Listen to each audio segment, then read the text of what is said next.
Hello friends. Did you know that nearly 80% of those who watch my videos aren't subscribed? If you enjoy the content, I'd truly appreciate it if you hit that subscribe button. It helps a lot. Also, don't forget to leave a like and share your thoughts in the comments. Your interaction not only supports the channel's growth, but also helps these stories reach more people. Thank you all for being here. By the way, where are you watching from? Let me know in the comments.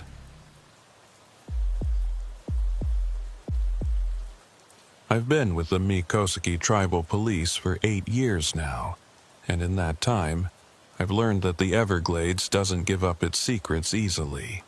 The swamp is a living thing, breathing and shifting with the seasons, swallowing up anything foolish enough to venture too deep into its murky heart. Most people who go missing out here either turn up within 48 hours, dehydrated and mosquito-bitten but alive, or they don't turn up at all. The gators see to that.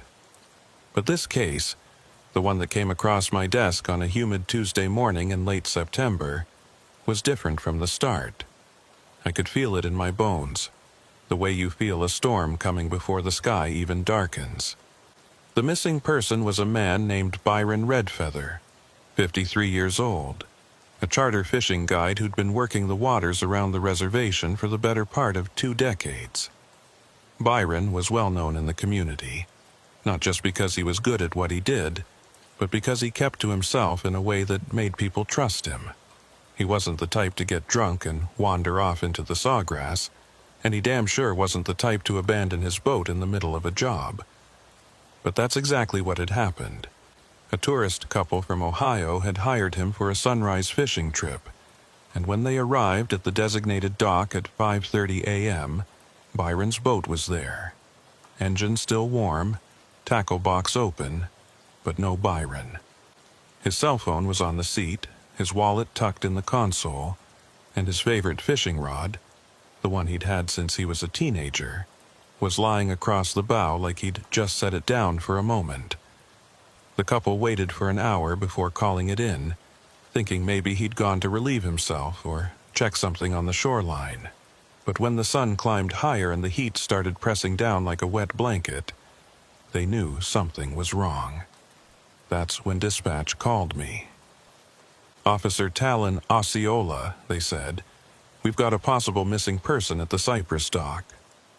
I grabbed my gear, radioed that I was en route, and headed out in my patrol truck. The drive took 20 minutes, winding through the back roads that cut through the reservation, past the scattering of houses and trailers that made up our small community. The air was thick with moisture, the kind that makes your shirt stick to your back before you've even done anything, and the sky was a pale, washed-out blue that promised rain by afternoon. When I arrived at the dock, the Ohio couple was sitting in the shade of a cypress tree, looking worried and sunburned. The woman kept fanning herself with a folded map, and the man was pacing, his phone pressed to his ear as he tried to get a signal. I introduced myself, showed them my badge, and asked them to walk me through everything again from the beginning. They told me the same story, nothing unusual, nothing out of place except for the fact that Byron Redfeather had simply vanished. I took down their contact information, told them I'd be in touch, and sent them back to their hotel.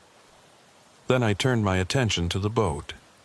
It was a 16-foot aluminum fishing skiff, the kind you see all over the Everglades, nothing fancy, but reliable. The engine was a Yamaha outboard, well-maintained, and the hull was freshly scrubbed. Byron took pride in his work. That much was obvious. I stepped aboard carefully, not wanting to disturb anything that might be evidence, and started my examination. The tackle box was open. Flies and lures scattered across the bottom of the boat like someone had been in the middle of rigging a line. The cooler in the stern was half full of ice and bottled water, and there was a sandwich wrapped in plastic sitting on the bench seat, untouched. Byron's phone was a basic flip model, the kind older guys around here still preferred, and when I opened it I saw he had 3 missed calls, all from the same number. I recognized it. It was his ex-wife, a woman named Della, who lived over in Fort Lauderdale. I bagged the phone as evidence and continued my search. That's when I noticed the blood. It wasn't much, just a few drops on the edge of the console, dried dark brown in the heat. My pulse quickened. Blood could mean a lot of things out here. A fishing accident, a slip with a knife, even a run-in with a gator if Byron had been foolish enough to get too close to one. But something about the placement bothered me. The drops were smeared, like someone had tried to wipe them away but hadn't quite succeeded.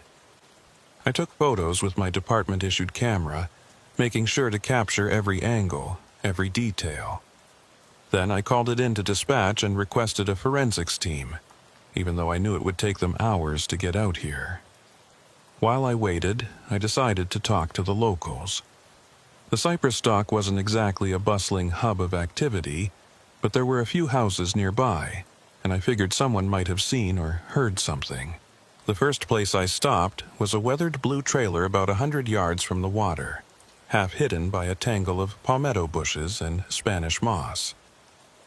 An old woman answered my knock, her face lined and leathery from decades in the sun. Her name was May Hummingbird, and she was one of the reservation elders, someone who'd been around long enough to remember when this area was nothing but wilderness. May invited me inside, insisting I sit down and have some sweet tea before we talked. I didn't want to be rude, so I accepted, sipping the cold drink while she settled into a rocking chair by the window. She asked me about my family, about my mother who she'd known when I was a boy, and I answered her questions patiently, knowing that this was how things worked around here. You didn't just barge in and start interrogating people. You showed respect. You listened. You let the conversation unfold naturally. After a few minutes, I gently steered us toward the reason for my visit. May's expression darkened when I mentioned Byron's name. She told me she'd seen Byron the night before, around sunset, standing at the end of the dock and staring out at the water. She said he looked troubled, like something was weighing on him, and when she called out to him, he didn't respond. She thought maybe he hadn't heard her, so she went back inside and didn't think much of it. But then, in the middle of the night, she heard something. It was around 3 a.m. and she'd gotten up to use the bathroom when she heard a sound that made her freeze. It was a voice, she said, a man's voice, calling out from somewhere near the water. She couldn't make out the words, but the tone was desperate, almost pleading. She looked out her window but couldn't see anything in the darkness, and by the time she'd put on her robe and stepped outside, the sound had stopped. I asked her if she'd heard anything else, any boats, any engines, anything that might explain what happened to Byron. She shook her head slowly, her eyes distant, and then she said something that sent a chill down my spine despite the oppressive heat. She said, "Officer Osceola, that man was running from something." I could see it in his eyes. Whatever it was, it caught up with him. I thanked May for her time, finished my tea, and headed back to the dock, her words echoing in my mind. Running from something. What the hell did that mean? The forensics team arrived just before noon. 2 techs from the main office in Miami who looked about as comfortable in the swamp as a couple of tourists. They dusted the boat for prints, collected the blood samples, and took measurements of everything while I stood by and watched. One of them, a young guy with thick glasses and a clipboard, asked me if I thought this was an accident or something more. I told him I didn't know yet, but the longer I stood there in the heat, the more I felt like May was right. Byron hadn't just wandered off. Something had happened to him, something deliberate. By the time the techs packed up and left, the sky had turned gray and heavy, the promised rain finally rolling in. I stayed at the dock for another hour, walking the shoreline, looking for any sign of a struggle or a trail leading into the swamp. I found nothing. No footprints, no broken branches, no indication that anyone had even been here besides Byron and his clients. It was like he'd simply vanished into thin air. I radioed dispatch and told them I was heading back to the station to file my report, but as I drove away, I couldn't shake the feeling that I was missing something. Some crucial detail that was staring me right in the face. Back at the station, I spent the rest of the afternoon going through Byron's records. He had a clean history. No arrests, no complaints, nothing that would suggest he was involved in anything illegal. His financials were in order, no unusual transactions, no large debts. The only thing that stood out was a note in his file from 3 years ago, a domestic disturbance call involving his ex-wife, Della. According to the report, she'd called the police claiming Byron was harassing her, showing up at her house unannounced, calling her at all hours. But when the responding officer arrived, Byron was calm and cooperative, and Della eventually dropped the complaint. The officer noted that it seemed like a case of a bad breakup rather than anything serious. I decided to give Della a call. She answered on the third ring, her voice wary when I identified myself. I explained that Byron was missing and that I was trying to piece together his last movements. There was a long pause on the other end of the line, and then she asked, "Is he dead?" I told her I didn't know, but that we were treating it as a missing person case for now.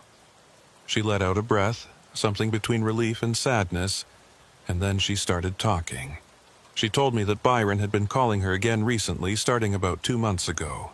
At first, it was just once or twice a week, always late at night, always rambling about the past, about mistakes he'd made. She said he sounded scared, which wasn't like him at all. Byron was the kind of man who didn't scare easily. I pressed her for details, and she hesitated before finally telling me that Byron had mentioned something about seeing someone. Not seeing as in dating, she clarified, but seeing as in spotting someone from his past, someone he thought was dead.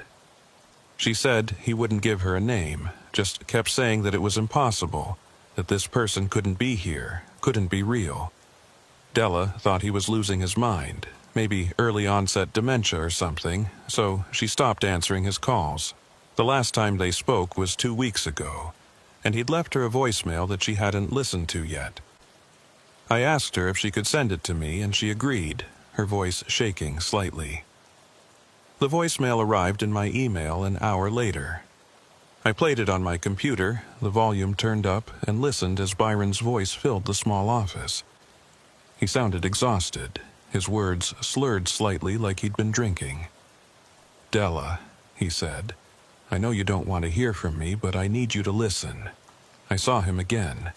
He was at the dock yesterday, just standing there, watching me. I don't know how, but it's him. I thought I buried this. I thought it was over, but it's not. He's back, and I don't know what to do." There was a long pause, filled with the sound of wind and water, and then Byron's voice dropped to almost a whisper. "If something happens to me, you need to know the truth. It wasn't an accident. It was never an accident." And then the voicemail ended. I sat back in my chair, staring at the computer screen, my mind racing. What accident was he talking about?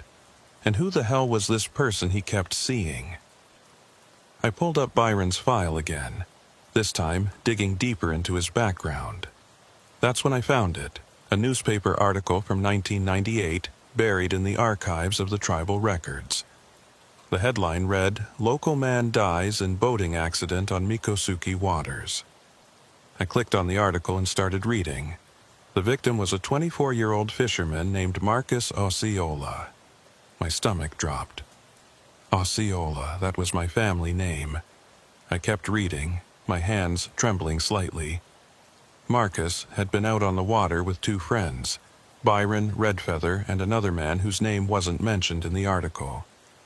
According to the report, Marcus had fallen overboard during a sudden storm, and by the time his friends realized what had happened, he'd been swept away by the current. His body was never recovered. The case was ruled an accidental drowning, and no charges were filed. But now, sitting in this cramped office with the rain pounding on the roof, I couldn't help but wonder if there was more to the story. Marcus Osceola was my older brother. He died 2 years before I was born, and my parents rarely talked about him. When I was a kid, I'd asked my mom about the brother I'd never met, and she'd just shaken her head and said it was too painful to discuss. I never pushed, figuring it was one of those family tragedies that people preferred to bury. But now, hearing Byron's voicemail, seeing his name linked to my brother's death, I felt a knot forming in my chest. Had Byron been running from the truth all these years? And if so, what really happened out on that water in '98? I decided I needed to talk to my mother. She was the only one left who might be able to give me answers. I called her that evening, and when she heard the tension in my voice, she agreed to meet me the next morning at her house. I didn't sleep much that night. I kept playing Byron's voicemail over and over, trying to make sense of his words. I thought I buried this. What did he bury? The truth about Marcus's death? Evidence? A body? The next morning dawned gray and overcast, the rain from the previous day leaving everything slick and muddy. I drove to my mother's house, a small one-story on the edge of the reservation, and found her waiting for me on the porch. She looked older than I remembered, her hair almost entirely gray now, her hands wrinkled and spotted with age. She poured me a cup of coffee, and we sat together in silence for a few minutes, watching the mist rise off the swamp. Then I told her everything. About Byron's disappearance, about the voicemail, about the article I'd found. When I finished, she set her coffee cup down and closed her eyes. She told me a story I'd never heard before. She said that Marcus had been best friends with Byron Redfeather since they were boys. They did everything together, fishing, hunting, getting into trouble like young men do. But in the months before Marcus died, something changed. Byron started acting strange, distant, and Marcus confided in her that he thought Byron was involved in something illegal. She didn't know the details, Marcus wouldn't say, but he was planning to confront Byron about it. A week later, Marcus was dead. My mother said she never believed it was an accident. She thought Byron had something to do with it, but she had no proof, and the tribal council ruled it accidental. She'd lived with that suspicion for 27 years, and it had eaten away at her. I sat there, processing everything she'd told me, feeling the weight of it settle on my shoulders. If my mother was right, if Byron had been responsible for Marcus's death, then what did that mean for his disappearance now? Was this some kind of karmic justice, the swamp finally claiming him the way it claimed my brother? Or was there something else going on, something darker that I hadn't uncovered yet? I thanked my mother, hugged her tight, and promised I'd get to the bottom of this. As I drove back to the station, I knew one thing for certain. This case wasn't just about finding a missing fisherman anymore. It was about uncovering a truth that had been buried for nearly 3 decades, and I had a feeling that truth was going to be uglier than anything I'd seen in my 8 years on the force. The next 48 hours were a blur of interviews, paperwork, and dead ends. I'd put out a bolo for Byron Redfeather across 3 counties, checked with every hospital and morgue within 100 miles, and come up with nothing. It was like the man had simply dissolved into the humid Florida air. But I couldn't let it go, not now that I knew about the connection to my brother Marcus. Every time I closed my eyes, I saw that newspaper article from 1998, the grainy photo of my brother's face staring back at me, forever frozen at 24 years old. I'd spent my entire life walking in the shadow of a ghost I'd never known, and now that ghost was pulling me deeper into something I wasn't sure I wanted to uncover. On Thursday morning, I got a call from the forensics lab in Miami. The blood samples from Byron's boat had come back, and they were a match for Byron's DNA, which we'd pulled from a toothbrush at his apartment. The amount of blood wasn't enough to suggest a fatal injury, maybe a deep cut or a bad nosebleed, but it confirmed that something had happened on that boat. The tech also mentioned that they'd found traces of soil on the deck, a specific type of clay-rich mud that was common in the deeper parts of the Everglades, the kind of places where the water turned black and the cypress trees grew so thick you couldn't see the sky. That detail stuck with me. Byron was an experienced guide. He knew better than to take his boat into those treacherous areas, especially alone. I decided to expand my search. If Byron had gone into the deep swamp, there were only a few access points he could have used, and most of them required local knowledge to navigate. I pulled up a map of the reservation and marked every spot where the water was deep enough for a boat, but shallow enough to beach if you needed to. There were 5 locations that fit the criteria, all of them at least an hour's drive from the cypress dock. I grabbed my gear, loaded up the patrol truck with extra water and a first aid kit, and headed out. The sky was overcast again, the air thick with the promise of more rain, and the radio crackled with scattered reports of afternoon thunderstorms moving in from the Gulf. The first 3 locations turned up nothing. Just empty stretches of water and tangled vegetation, the kind of primordial landscape that looked the same as it had 1,000 years ago. But at the 4th spot, a narrow inlet called Heron's Rest, I found something that made my pulse quicken. There were fresh tire tracks in the mud near the water's edge, deep grooves that suggested a boat trailer had been backed down to the shoreline recently. I got out of the truck and examined the tracks more closely. They were maybe 2 or 3 days old, right around the time Byron had disappeared. I followed them down to the water and found scrape marks on a half-submerged log, the kind of marks a boat hull might leave if someone had launched in a hurry. I radioed dispatch and requested a patrol boat, telling them I needed to search the waterways around Heron's Rest. It took an hour for the boat to arrive, piloted by a young officer named Kai Brightwing, who'd been with the department for less than a year. Kai was eager, maybe a little too eager, but he knew the water well, and I trusted him to keep us from running aground. We loaded our gear into the boat and set off into the winding channels that snaked through the swamp. The water here was darker than at the cypress dock, stained the color of strong tea by the tannins leaching from the vegetation, and the air smelled of decay and wet earth. We'd been searching for about 30 minutes when Kai spotted something caught in the roots of a mangrove tree. It was a piece of fabric, faded blue denim, torn and waterlogged. I pulled the boat closer and used a stick to fish it out. The fabric was from a shirt, and there was a name tag sewn into the collar, the kind you'd get embroidered at a uniform shop. It read Red Feather Guide Services. My stomach tightened. This was Byron's shirt, or at least part of it. I bagged it as evidence and told Kai to keep moving. If we'd found his shirt, there was a good chance we'd find more. Another 20 minutes passed, the boat's motor humming softly as we drifted through the narrow channels. The canopy of trees overhead blocked out most of the sunlight, leaving us in a perpetual twilight that made it hard to judge distances. Then Kai pointed ahead, his voice dropping to a whisper. "Officer Osceola, look." I followed his gaze and saw it. A small wooden platform built into the trees about 50 yards ahead, the kind of hunting blind locals use during gator season. But something was wrong. The platform was too neat, too deliberate for a hunting blind, and there was a tarp stretched over part of it, creating a makeshift shelter. We approached slowly, the boat gliding through the water with barely a ripple.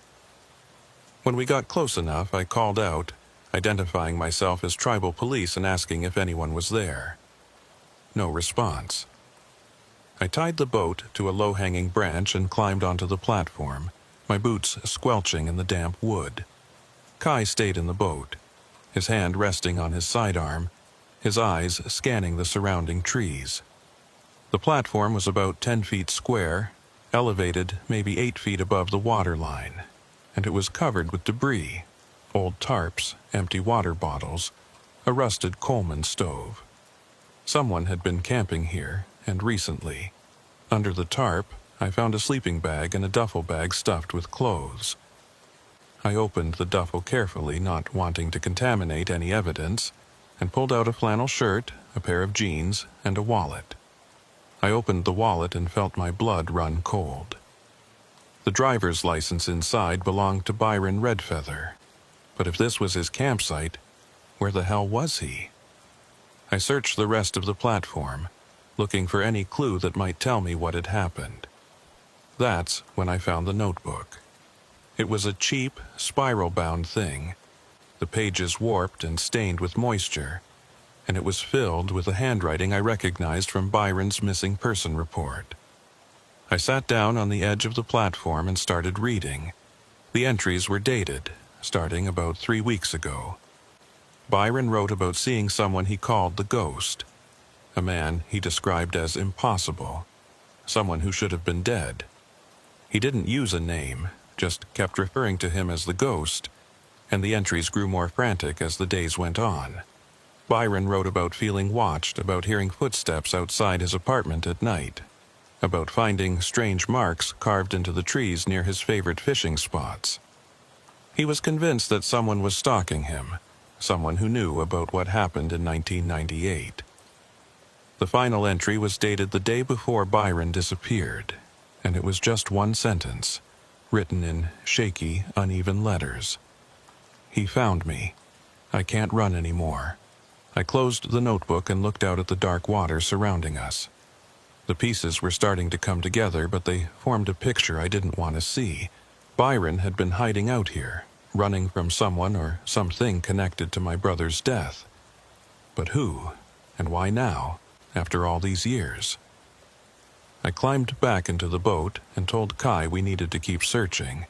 If Byron had been staying on this platform, there was a chance he was still nearby, either hiding or worse.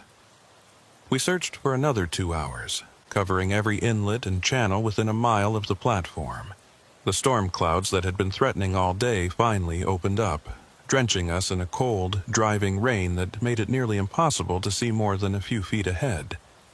I was about to call it off and head back when Kai shouted over the sound of the rain.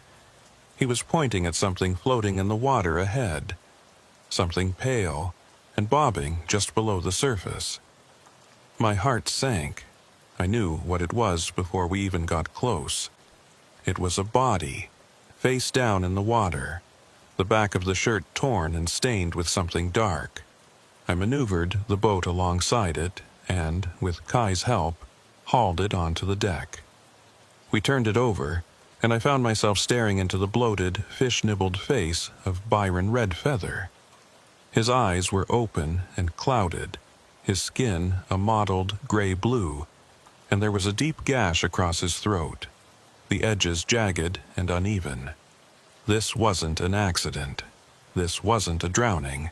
Byron Redfeather had been murdered. I radioed dispatch immediately, my voice tight as I reported the discovery.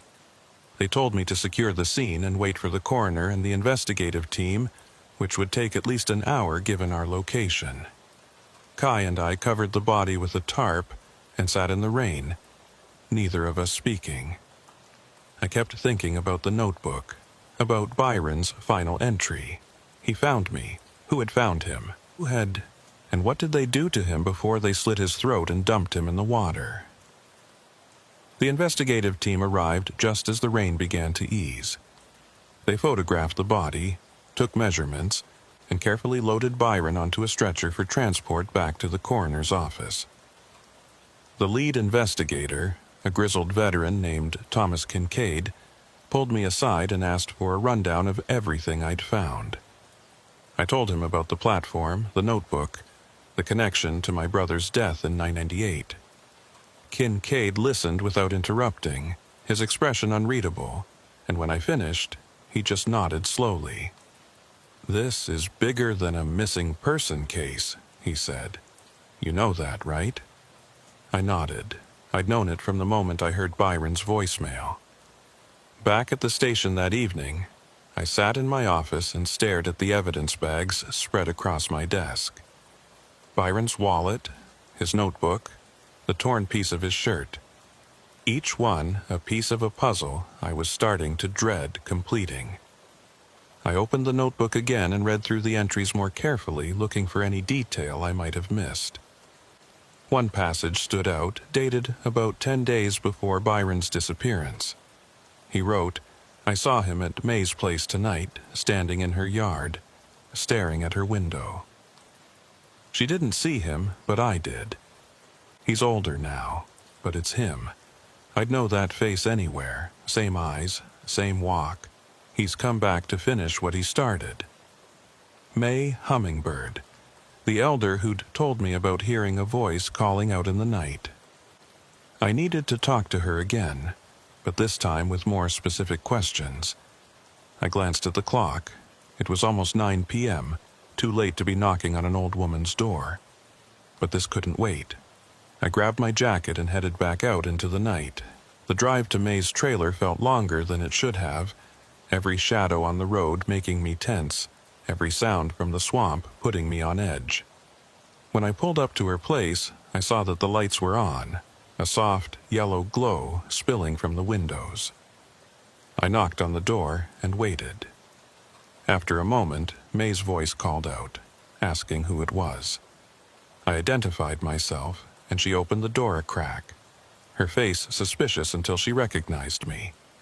She let me in, and I could tell she'd been expecting bad news. I told her about finding Byron's body, about the notebook and his entries mentioning her house. Her face went pale, and she sank into her rocking chair, one hand pressed to her chest. She was silent for a long time, and then she started talking. She told me that about 2 weeks ago, she'd noticed someone lurking around her property at night. She hadn't gotten a good look at him, just a shape in the darkness, but she'd felt watched. She'd mentioned it to Byron when she saw him at the dock, and he'd gone pale, asked her to describe what she'd seen. When she did, he'd told her to lock her doors and not go outside after dark. I asked her if she'd seen this person again. She shook her head, but then she hesitated. She said that the night Byron disappeared, the night she'd heard that desperate voice calling out, she'd looked out her window and seen something else. A boat moving slowly through the water with no lights, just a dark shape gliding past. She'd assumed it was Byron, maybe coming back from a late fishing trip, but now she wasn't so sure. I thanked May and told her to call me immediately if she saw or heard anything unusual. As I left her trailer and walked back to my truck, I couldn't shake the feeling that I was being watched, that somewhere in the darkness, someone was keeping tabs on me just like they'd kept tabs on Byron. The next morning, I met with Thomas Kincaid and the rest of the investigative team. The coroner's preliminary report confirmed what I'd suspected. Byron had been killed elsewhere and his body dumped in the water. The gash on his throat was made with a serrated blade, possibly a fishing knife, and he'd been dead for at least 36 hours before we found him.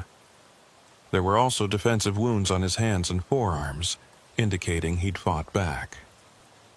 Kincaid spread a series of photos across the conference table, close-ups of Byron's injuries, and pointed to something I'd missed at the scene. There were marks on Byron's wrists, ligature marks, like he'd been tied up before he was killed.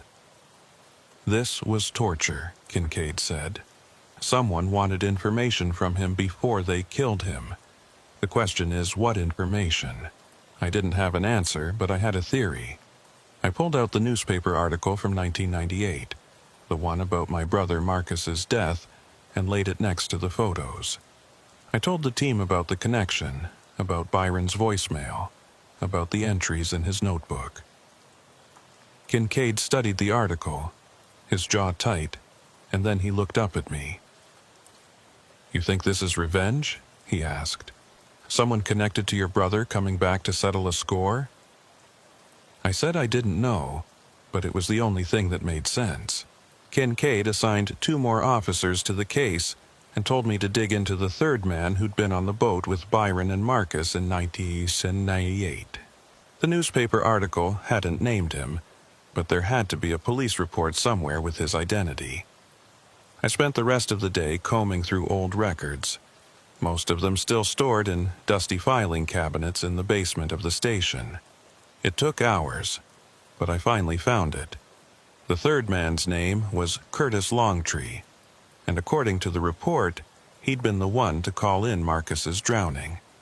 He'd given a statement saying that a sudden storm had capsized the boat and Marcus had been swept away before they could save him.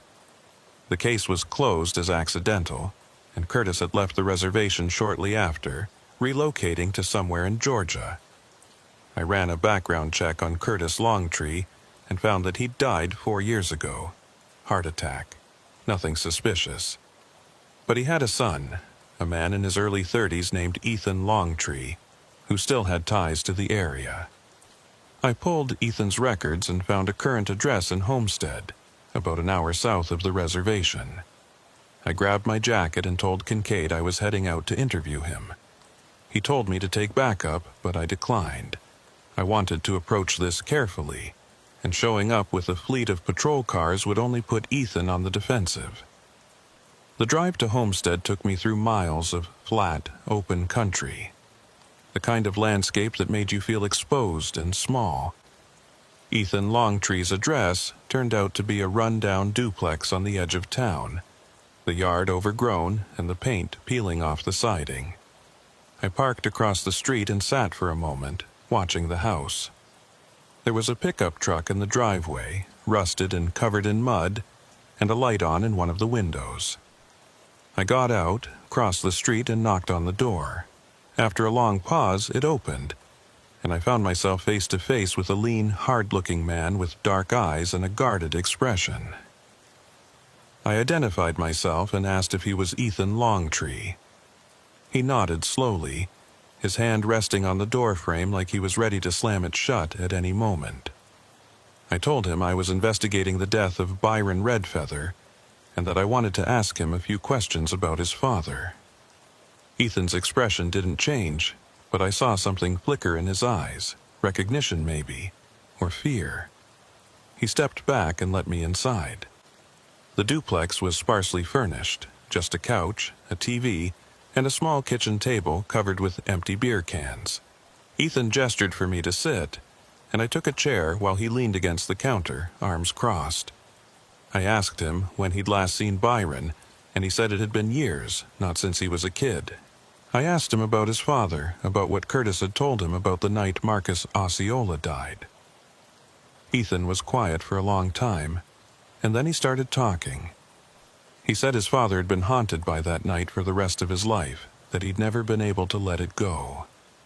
Curtis had told Ethan bits and pieces over the years, usually when he was drunk, and the story that emerged was very different from the official report. According to Curtis, it wasn't a storm that killed Marcus. It was Byron. Ethan said his father claimed that Byron and Marcus had gotten into a fight on the boat. Something about money Marcus thought Byron owed him. The fight turned physical, and Marcus went overboard. But Byron didn't try to save him. Instead, he held Marcus under the water until he stopped struggling. I felt like the floor had dropped out from under me. My brother hadn't drowned in an accident. He'd been murdered. And Byron Redfeather, the man whose disappearance I'd been investigating, was the one who killed him. I asked Ethan why Curtis had never come forward with this information, why he'd lied to the police. Ethan shrugged and said his father was scared. Byron had threatened him, told him that if he ever said anything, he'd end up in the water too. So Curtis kept quiet, moved away, and tried to forget. But he never did.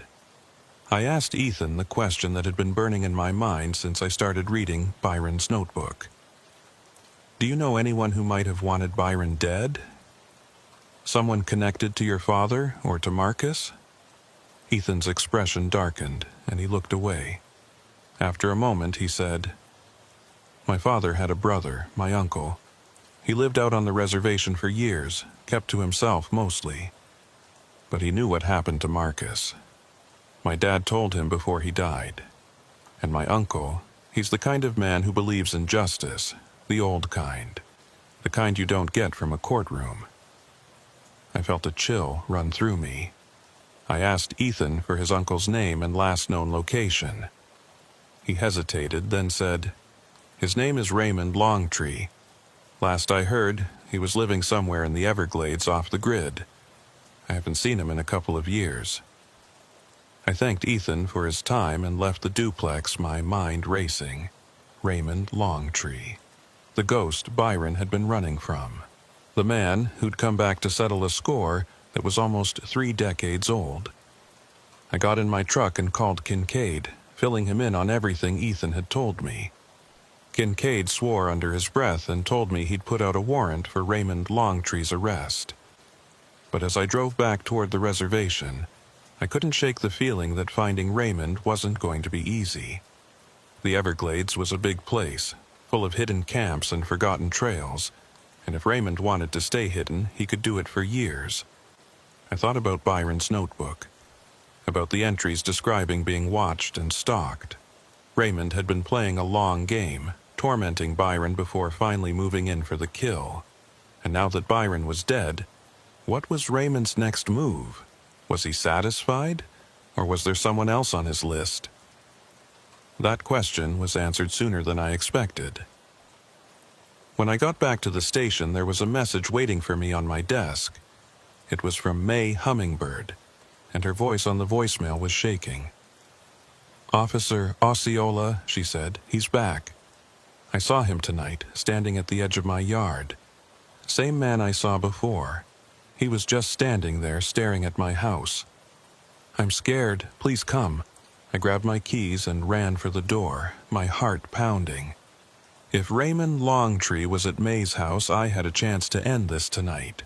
The drive to May Hummingbird's trailer felt like it took forever, even though I had the lights flashing and my foot pressed hard on the accelerator. The night was thick and dark, the kind of darkness you only get in the deep swamp where there are no streetlights and the trees block out the moon. My radio crackled with static as I tried to raise dispatch, but the signal was weak out here, cutting in and out with bursts of white noise. I called for backup anyway, knowing it would take at least 20 minutes for another unit to arrive, and told them to approach with caution. If Raymond Longtree was really at May's place, and if he was the one who'd killed Byron, then he was dangerous and likely armed. When I pulled up to May's property, I killed the lights and the engine, letting the truck coast to a stop about 50 yards from the trailer. I didn't want to announce my arrival if Raymond was still around. I grabbed my flashlight and my sidearm, checking that I had a full magazine before stepping out into the humid night air. The swamp was alive with sound, the chirping of crickets, the distant bellow of a gator, the rustle of something moving through the underbrush. But underneath all that natural noise, there was a silence that felt wrong, a held breath quality that made the hair on the back of my neck stand up. I approached the trailer slowly, keeping to the shadows and scanning the yard for any sign of movement. May's porch light was on, casting a weak yellow glow across the front steps, but the rest of the property was dark. I could see her silhouette through the window, sitting in her rocking chair, and for a moment I felt a wave of relief. She was alive. But then I noticed something else. She wasn't moving. She was just sitting there, perfectly still, staring straight ahead. I quickened my pace, my hand tightening on my weapon, and climbed the steps to her door. I knocked softly and called out her name. "May, it's Officer Osceola. Are you all right?" There was no response. I tried the door and found it unlocked, which sent another spike of alarm through my chest. May always locked her door, especially after dark. I pushed it open and stepped inside, my flashlight sweeping across the small living room. May was still in her chair, but now I could see her face, and what I saw made my blood run cold. Her eyes were wide and glassy, her mouth hanging slightly open, and there was a thin line of blood trailing from her nose down to her chin. I rushed to her side and checked for a pulse, but I already knew what I'd find. She was dead. Her skin still warm, but her body lifeless. I stepped back, my mind racing. This wasn't a natural death. There were no signs of a struggle, no visible wounds, except for that trickle of blood from her nose. It looked almost like she'd been frightened to death, but I knew that wasn't possible. Something had happened here. something that had killed May Hummingbird in her own home while she sat in her rocking chair. I pulled out my radio and called it in, my voice tight as I reported another body. Dispatch confirmed that backup was en route, ETA 15 minutes, and told me to secure the scene and wait. But I couldn't just wait. Not when Raymond Longtree might still be nearby. I swept the rest of the trailer, checking every room, every closet, every corner where someone might be hiding. The place was empty except for May's body in the living room. But in the kitchen, I found something that made my stomach turn. On the table, arranged in a neat circle, were 5 small bones. They looked like finger bones, yellowed with age, and strung together with a piece of leather cord. Next to them was a note, handwritten on a scrap of paper torn from what looked like Byron's notebook. The handwriting was different from Byron's, sharper and more deliberate, and the message was simple. She knew too much. You're next. I photographed the bones and the note with my phone, then bagged them as evidence. My hands were shaking slightly, not from fear, but from anger. Raymond Longtree had killed May because she'd seen him, because she could identify him. And now he was threatening me. This had stopped being about justice for my brother and turned into something darker, something personal. I thought about May's kindness, the way she'd welcomed me into her home and shared her sweet tea and her stories. She didn't deserve this. None of them did. Backup arrived 10 minutes later, 2 patrol cars with lights flashing. The officers swept the property while I stayed with May's body, waiting for the coroner. Thomas Kincaid showed up shortly after, his face grim as he surveyed the scene. He looked at the bones and the note, and then he looked at me. "This guy is playing with you," he said. "He wants you to know he's in control." I nodded, my jaw tight. I said, "He made a mistake, though. He left evidence. Those bones, they're old, probably decades old. If we can figure out where they came from, we might be able to track him down." Kincaid agreed and told me to send the bones to the forensics lab first thing in the morning. The coroner arrived and began his examination of May's body. After a few minutes, he called us over and pointed to a small puncture wound on the side of her neck, almost invisible unless you were looking for it. "Injection site," he said. I'd bet money she was given something, probably a sedative or a paralytic. It would have been quick and relatively painless, but it would have left her conscious long enough to see her killer. I felt sick. Raymond had wanted May to know she was dying, wanted her to see his face one last time before the drugs stopped her heart. This wasn't just murder. It was a message. I spent the rest of the night at the station, going through every piece of evidence we'd collected so far. Byron's notebook, the bones, the note, the fabric from his torn shirt. I spread everything out on the conference table and tried to find a pattern, something that would tell me where Raymond Longtree was hiding and what his next move would be. But the more I looked, the more I realized that Raymond had been planning this for a long time. Every detail was deliberate, every action calculated. He'd spent weeks, maybe months, stalking Byron and May, learning their routines, waiting for the right moment to strike. Around 3 a.m., I got a call from the forensics lab. The tech on duty told me that the bones I'd sent over were human, likely from a hand, and they were at least 25 to 30 years old based on the degradation. They'd found traces of swamp water minerals on them, suggesting they'd been submerged at some point. My heart sank. I knew whose bones they were before the tech even finished talking. They belonged to my brother Marcus. Raymond had recovered them from the Everglades, probably from the same area where Byron and Curtis had dumped his body all those years ago, and he'd kept them as a trophy or a reminder of what had been done. I thanked the tech and hung up, then sat in the dark office with my head in my hands. This case had started as a missing person investigation and had turned into something much bigger, a web of lies and murder that stretched back to before I was born. My brother had been killed by a man I'd spent the last week investigating, and now that man was dead too, murdered by someone seeking revenge. And in the middle of it all was Raymond Longtree, a ghost from the past who'd come back to settle old scores. I knew I should feel something, grief or anger or fear, but all I felt was a hollow numbness. The next morning, Kincaid called a briefing with the full investigative team.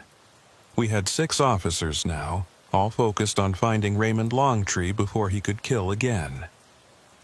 Kincaid laid out what we knew. Raymond was in his mid-50s, an experienced outdoorsman who'd lived on the reservation for most of his life before going off-grid about 5 years ago. He had no criminal record, no known associates, and no permanent address. He was a ghost in every sense of the word. But he'd made mistakes. He'd left the bones and the note, which meant he wanted to be found, or at least he wanted to taunt us. We divided up the search areas, focusing on the remote parts of the Everglades where someone could camp long-term without being noticed. I took the northern section, the area around Heron's Rest where we'd found Byron's body, figuring that Raymond might be using the same platform or a nearby location. Kincaid warned me to be careful, reminded me that Raymond had already killed 2 people and wouldn't hesitate to add a cop to his list.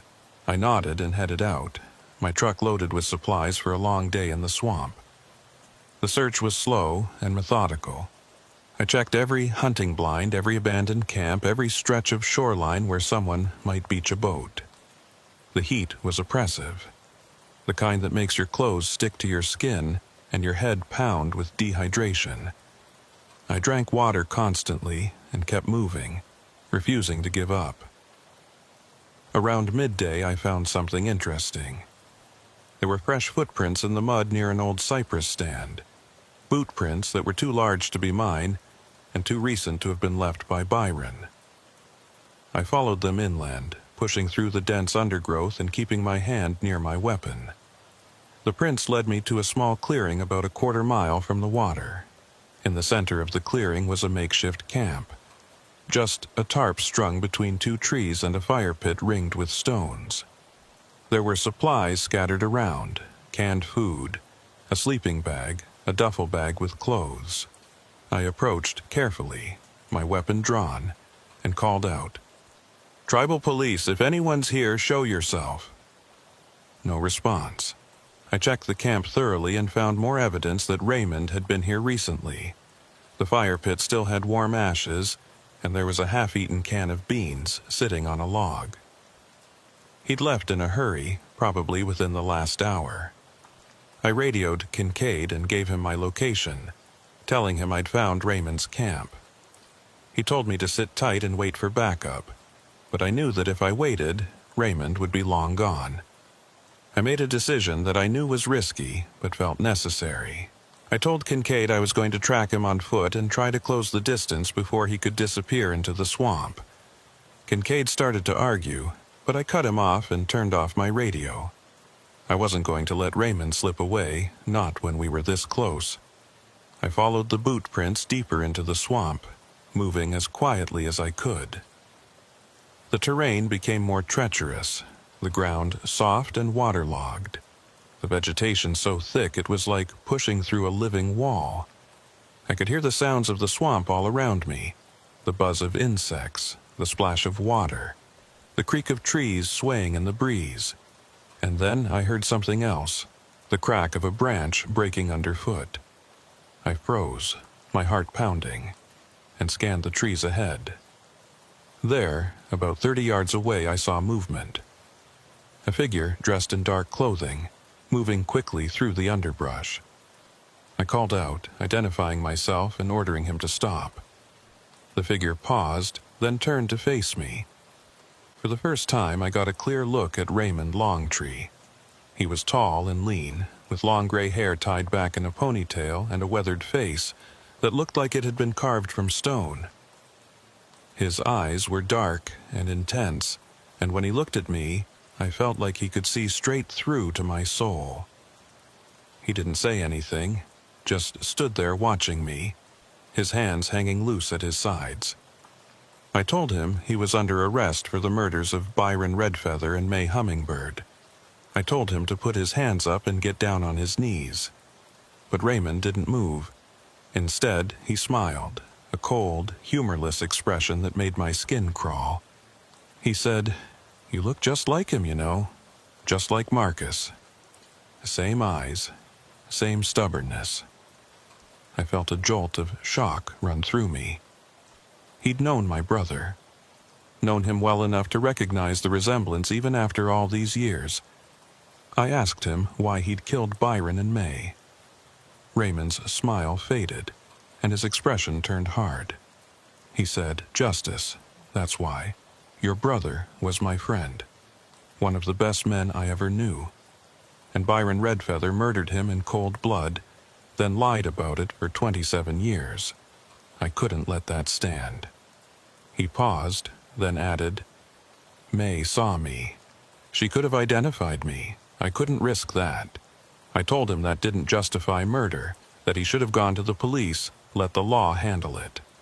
Raymond laughed, a bitter sound that echoed through the trees. "The law," he said. "The law ruled it an accident. The law let Byron walk free." Where was justice then? I didn't have an answer for that. Part of me understood his rage, his need for revenge, but I also knew that what he'd done was wrong, that killing Byron and May hadn't brought my brother back, hadn't made anything right. I told Raymond he needed to come with me, that we could sort this out at the station, but even as I said it, I knew he wasn't going to comply. He took a step back, his hand moving toward his waistband, and I saw the glint of metal. He was armed. I drew my weapon and aimed it at his chest. "Don't do it," I said. "Don't make me shoot you." Raymond stopped, his hand hovering near his waistband, and for a moment we just stood there. Two men in the middle of the swamp, locked in a standoff that could only end one way. Then Raymond spoke again, his voice quiet and sad. "You want to know the truth, Officer Osceola? The whole truth?" I didn't respond, but he continued anyway. "Byron didn't act alone. There were 3 of them on that boat. Byron, Curtis, and one more. And that third man, he's the one who told Byron to do it. He's the one who gave the order." I felt like the ground had shifted beneath my feet. A third man. Someone else who'd been involved in my brother's murder. Someone whose name had never appeared in any report. I asked Raymond who it was, but he just shook his head. "Find out yourself," he said. "Dig deep enough, and you'll find him. But be careful, officer. He's closer than you think." And then, before I could react, Raymond pulled a knife from his waistband and lunged toward me. I fired twice, the shots echoing through the swamp like thunder. Raymond stumbled and fell, the knife dropping from his hand. I rushed forward and kicked the knife away, then knelt beside him to check for a pulse. He was still alive, barely, his breathing shallow and labored. Blood was spreading across his shirt, dark and wet, and I knew he didn't have much time. I radioed for medical assistance, my voice shaking, and pressed my hands against his wounds to try to slow the bleeding. Raymond looked up at me, his eyes glazing over. He tried to speak, but blood bubbled up from his mouth. I leaned closer, straining to hear. He whispered, "Check the boat, the one from 98. It's still there, hidden in the deep water. Everything you need is on that boat." And then his eyes closed, and his breathing stopped. I sat back on my heels, my hands covered in blood, and stared at Raymond's lifeless body. I'd killed him, I'd had no choice, but that didn't make it any easier. The medical team arrived too late. They confirmed what I already knew: Raymond Longtree was dead. Kincaid showed up shortly after, his face grim as he surveyed the scene. He asked me if I was all right, and I nodded, even though I wasn't sure that was true.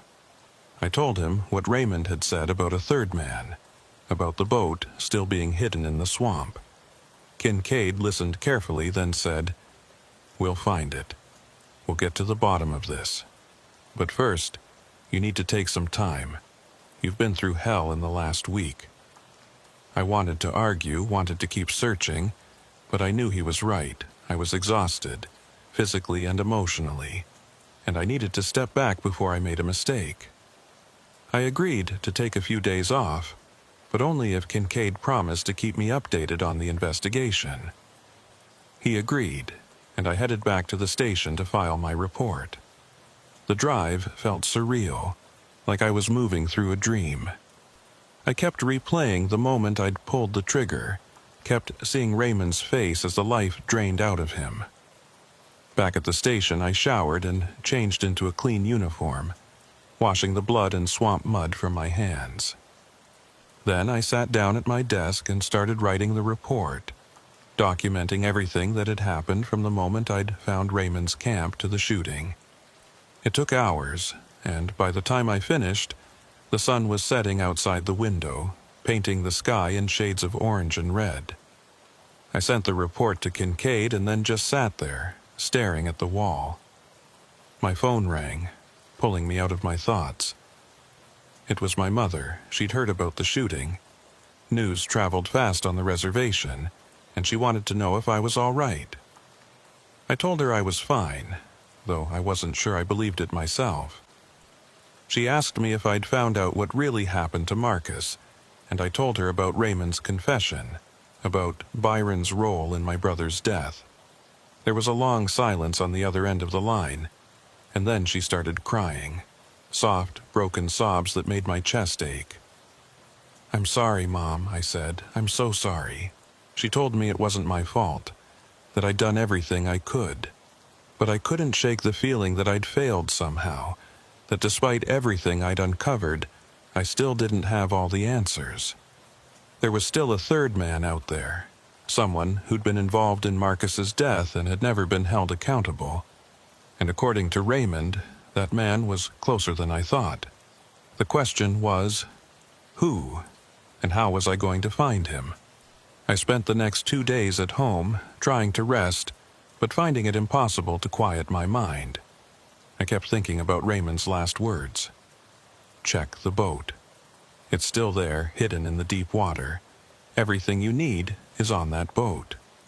What did that mean? If the boat from 1998 was still out there, submerged somewhere in the Everglades, it could hold evidence that would finally reveal the truth about what happened to my brother. But finding it would be like finding a needle in a haystack.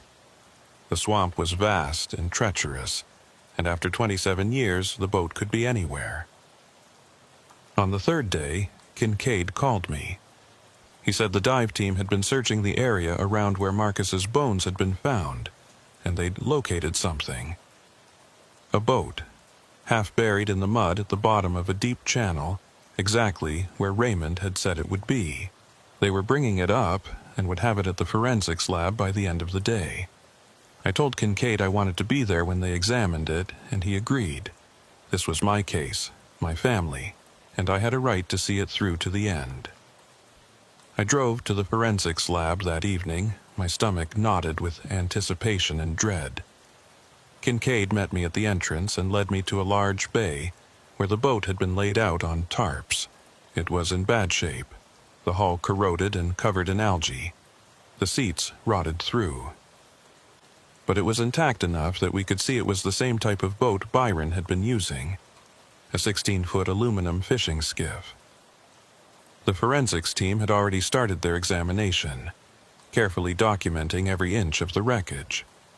One of the techs called us over and pointed to something wedged under the console. It was a small, waterproof box, the kind fishermen use to store important documents or valuables.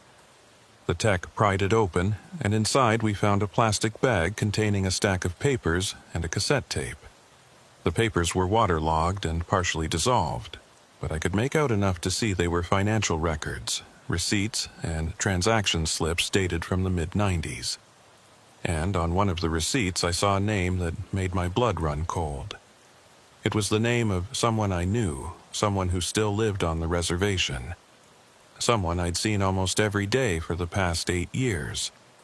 The third man Raymond had mentioned, the one who'd given the order to kill my brother, wasn't some distant figure from the past. He was right here, hiding in plain sight, and tomorrow I was going to confront him. I didn't sleep that night. I sat in my living room with the lights off, staring at the photocopy of the receipt I'd taken from the forensics lab, reading the name over and over again until the letters seemed to blur together. The name belonged to someone I'd trusted, someone who'd been part of the tribal police department for longer than I'd been alive, someone who'd mentored me when I first joined the force. His name was Gideon Greybird, and he was the current chief of the Miccosukee Tribal Police. My boss, my friend. And according to the evidence hidden in that waterlogged boat for 27 years, he was also the man who'd ordered my brother's murder. The receipt was dated August 12, 1998, just 2 days before Marcus died. It was from a marina in Fort Lauderdale, and it showed a cash payment of $5,000 for what was listed as boat repairs. But the handwriting on the receipt, the signature at the bottom, belonged to Gideon Greybird. The amount was far too large for simple repairs, and the timing was too coincidental to ignore. This was a payoff, money given to Byron Redfeather and Curtis Longtree to make sure Marcus Osceola never came back from that fishing trip. The question was why? What had my brother done? What had he known that made Gideon decide he had to die? I knew I should call Kincaid, bring him in on this immediately, but something held me back.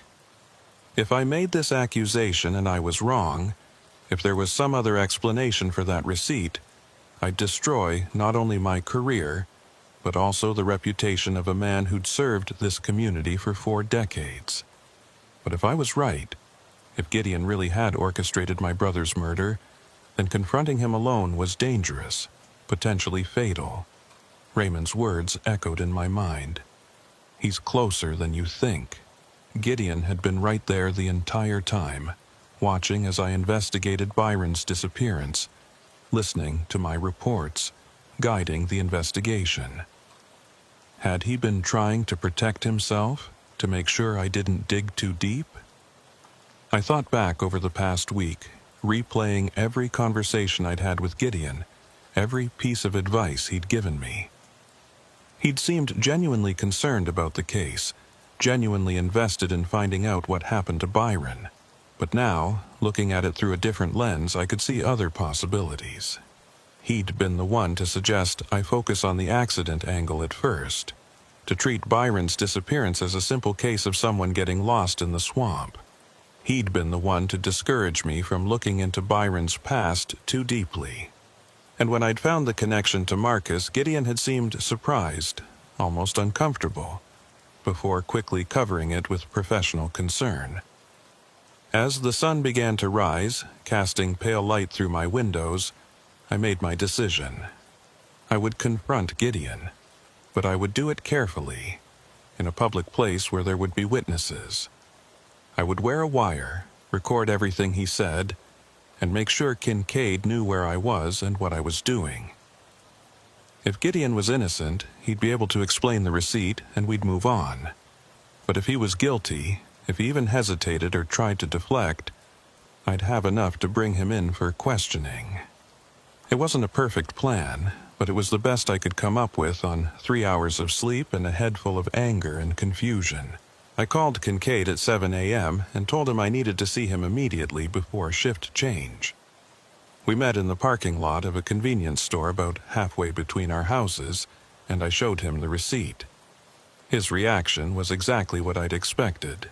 Shock, disbelief, and then a slow, creeping horror as he realized what it meant. He wanted to bring Gideon in right away, get a warrant and search his house, but I convinced him to let me try my way first. I told him about my plan to wear a wire and meet Gideon in a public place, and after a long argument he agreed. But he insisted on being nearby with the tactical team, ready to move in if things went south. We went back to the station and I got wired up, a small digital recorder tucked into my belt and a microphone clipped inside my shirt. Kincaid tested it twice to make sure it was working, then gave me a quick rundown of what to say and how to get Gideon talking. The key was to be direct but not accusatory, to present the evidence as if I was confused and looking for his help rather than confronting him as a suspect. It felt dishonest, manipulative, but I reminded myself that this was about finding justice for Marcus, and if that meant playing games with a man I'd once respected, so be it. I found Gideon in his office, going through paperwork and sipping coffee from a chipped mug that read, "World's Best Chief." He looked up when I knocked and smiled, waving me in. He asked how I was holding up after the shooting, said he'd been worried about me, and offered me a seat. I sat down across from him, my heart pounding so hard I was sure he could hear it. I told him I was doing okay, that I'd spent the last few days resting and thinking about the case. Then I told him about the boat, about the waterproof box and the papers we'd found inside. Gideon's expression didn't change, but I saw something flicker in his eyes, just for a moment. Concern, maybe, or calculation. He asked what kind of papers, and I told him they were financial records from the 90s, receipts and transaction slips. I pulled out the photocopy of the receipt with his signature and slid it across the desk. I said, "Chief, I need you to help me understand something. This receipt has your name on it, and it's dated 2 days before my brother died. Can you tell me what this was for?" Gideon picked up the paper and studied it, his face carefully neutral. He was quiet for a long time, so long that I started to think he wasn't going to answer. Then he set the receipt down and looked at me, and I saw something in his expression that made my blood run cold. It wasn't surprise or confusion. It was resignation. The look of a man who'd been carrying a heavy secret for too long and was almost relieved to finally be confronted with it. He said, "Talon, you have to understand. It was a different time back then. Things were complicated." I asked him what he meant, keeping my voice steady even though I wanted to scream. Gideon leaned back in his chair and folded his hands across his stomach, and then he started talking. He told me that in the mid-90s he'd been a sergeant with the tribal police, ambitious and eager to move up the ranks. But there was a problem. The department was under investigation by the federal government for corruption, specifically for turning a blind eye to illegal gambling operations being run on the reservation by outside interests. Gideon said he'd gotten involved, not in a major way, but enough that if the investigation went forward, his career would be over. Marcus, he said, had found out. My brother had been working as a fishing guide at the time, and he'd seen things, boats coming and going at odd hours, men in expensive suits meeting with tribal council members in secret. Marcus had started asking questions, and he'd confided in Gideon, thinking he could trust him. But instead of helping Marcus, Gideon had panicked. He'd gone to the people running the gambling operation and told them there was a problem, someone who might expose everything. They'd told him to handle it, and they'd offered him money to make sure Marcus stayed quiet. That's what the $5,000 was for. That's what Gideon had paid Byron Redfeather and Curtis Longtree to do. I felt like I was going to be sick. I asked Gideon if he'd known they were going to kill Marcus, if that was part of the plan. He shook his head quickly, insisting that he'd only told them to scare him, to convince him to stop asking questions.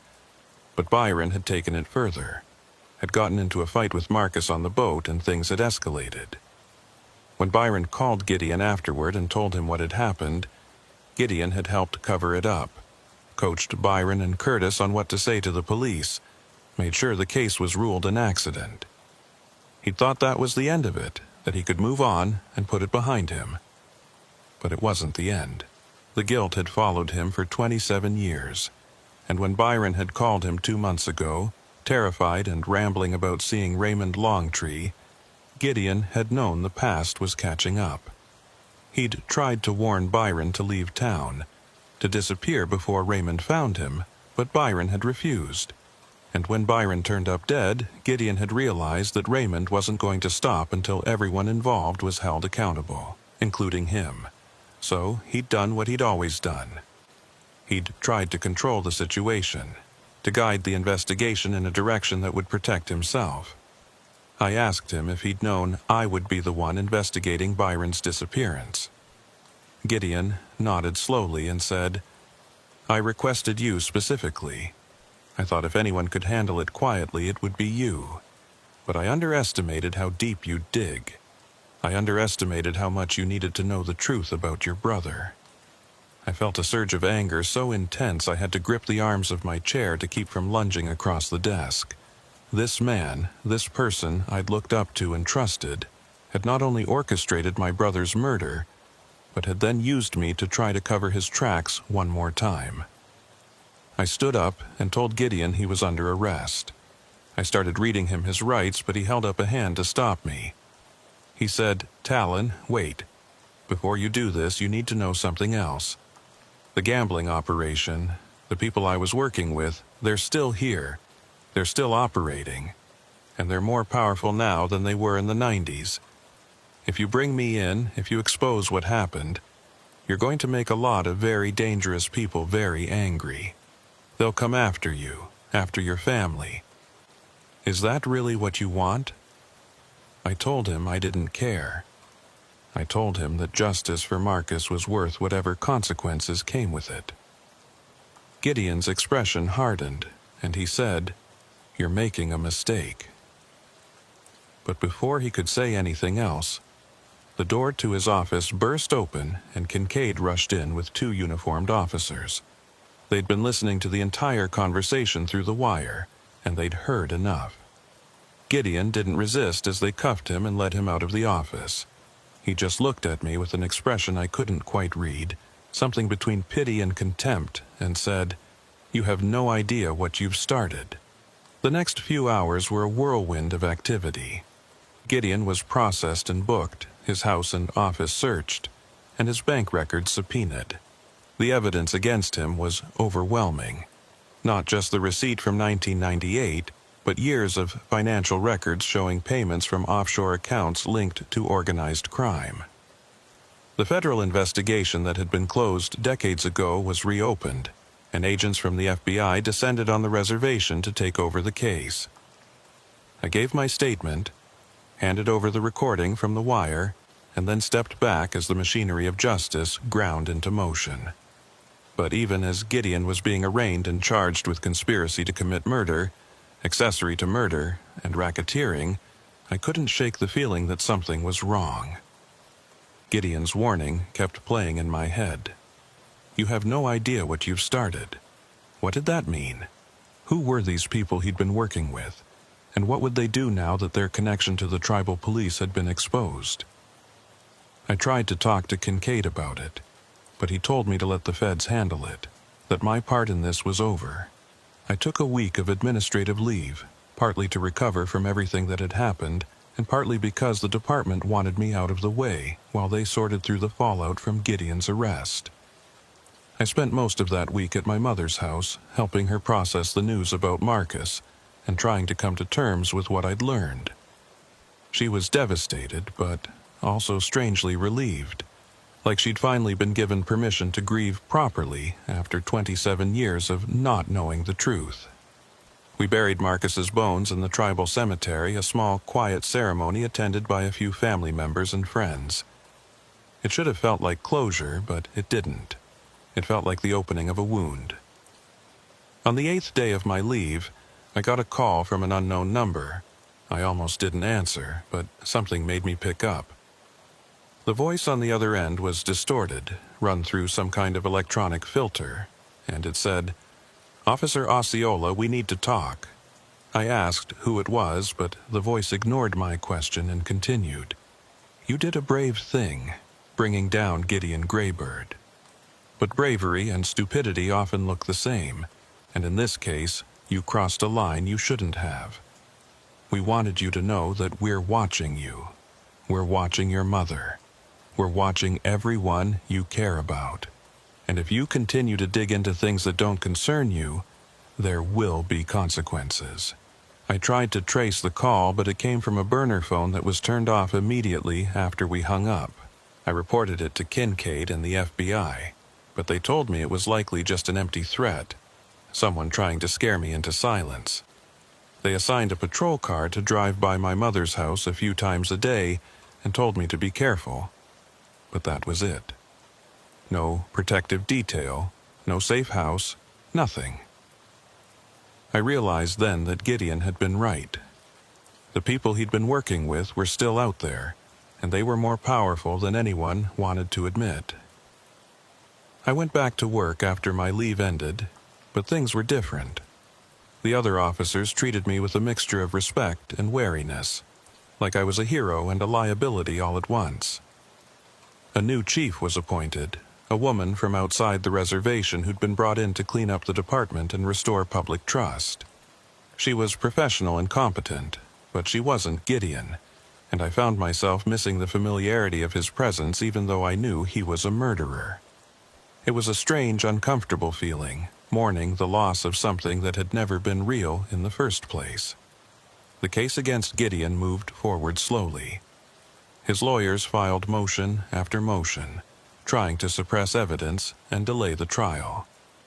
The federal investigation into the gambling operation yielded a few low-level arrests, but nothing major, and I got the sense that the higher-ups were being protected by people with enough money and influence to make problems disappear. I testified before a grand jury, recounting everything I'd learned and everything Gideon had confessed to, but even as I spoke, I could see the doubt in some of the jurors' eyes. Gideon's lawyers had done a good job painting him as a scapegoat, a small-town cop being railroaded by ambitious federal prosecutors. 3 months after Gideon's arrest, I received another call from the distorted voice. This time, the message was shorter and more direct. They said, "We gave you a chance to walk away, and you didn't take it. Now you'll live with the consequences." The call ended, and I stood there in my kitchen, staring at my phone and feeling a cold dread settle over me. I didn't know what form those consequences would take, but I knew they were coming. The next morning I woke up to find that my mother's house had been broken into during the night.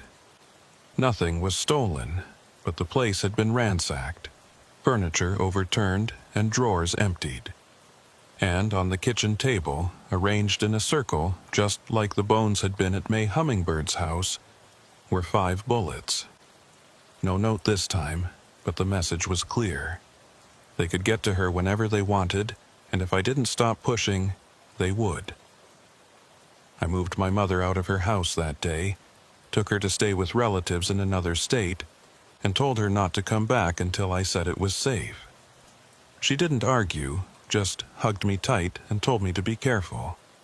I hired a private security company to watch my own house and started varying my routes to and from work, never taking the same road twice in a row.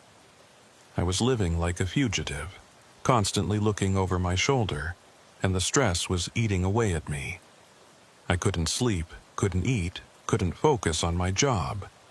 Kincaid noticed and pulled me aside, told me I needed to talk to someone, maybe a therapist or a counselor.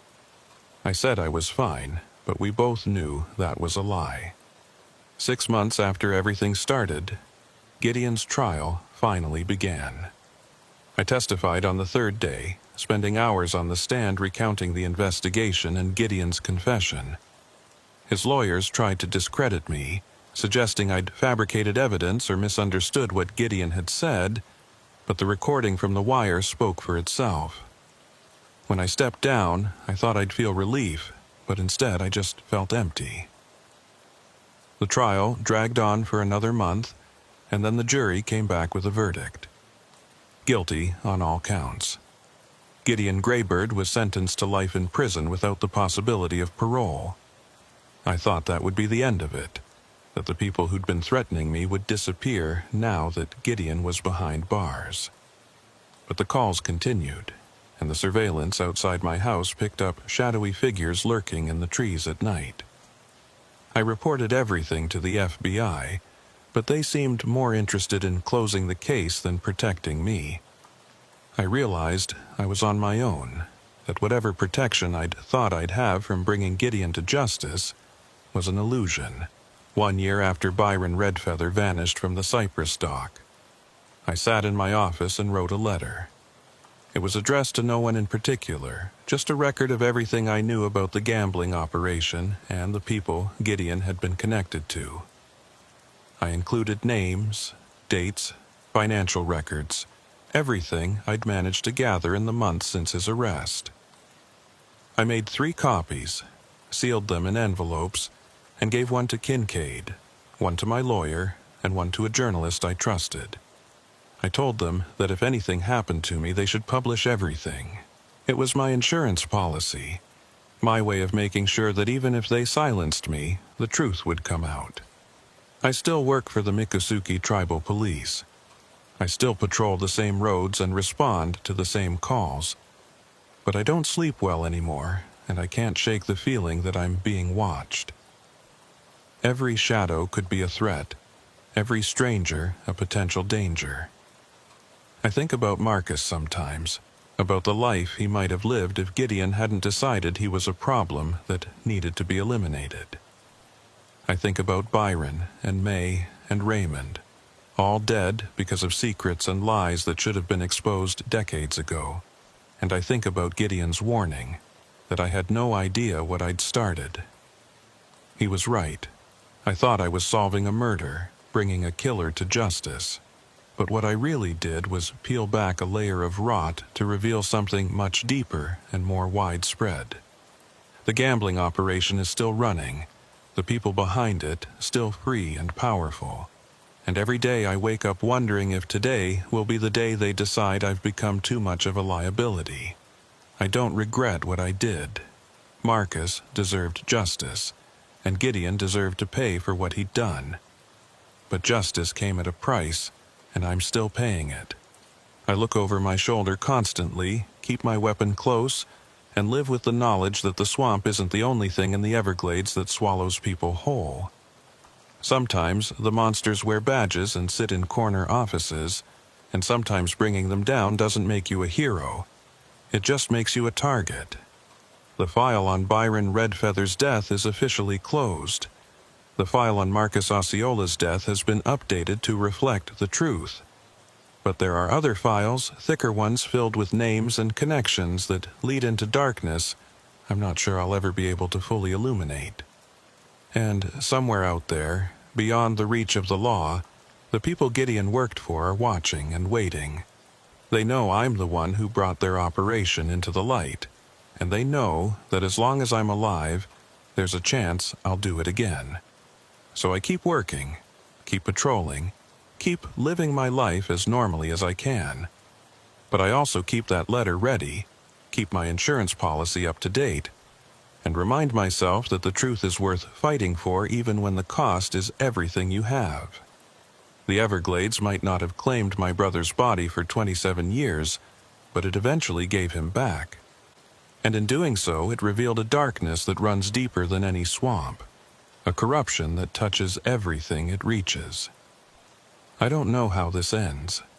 I don't know if I'll survive long enough to see the people behind the gambling operation brought to justice, or if they'll get to me first. But I do know that I made a choice the day I confronted Gideon in his office, and I can't unmake it now.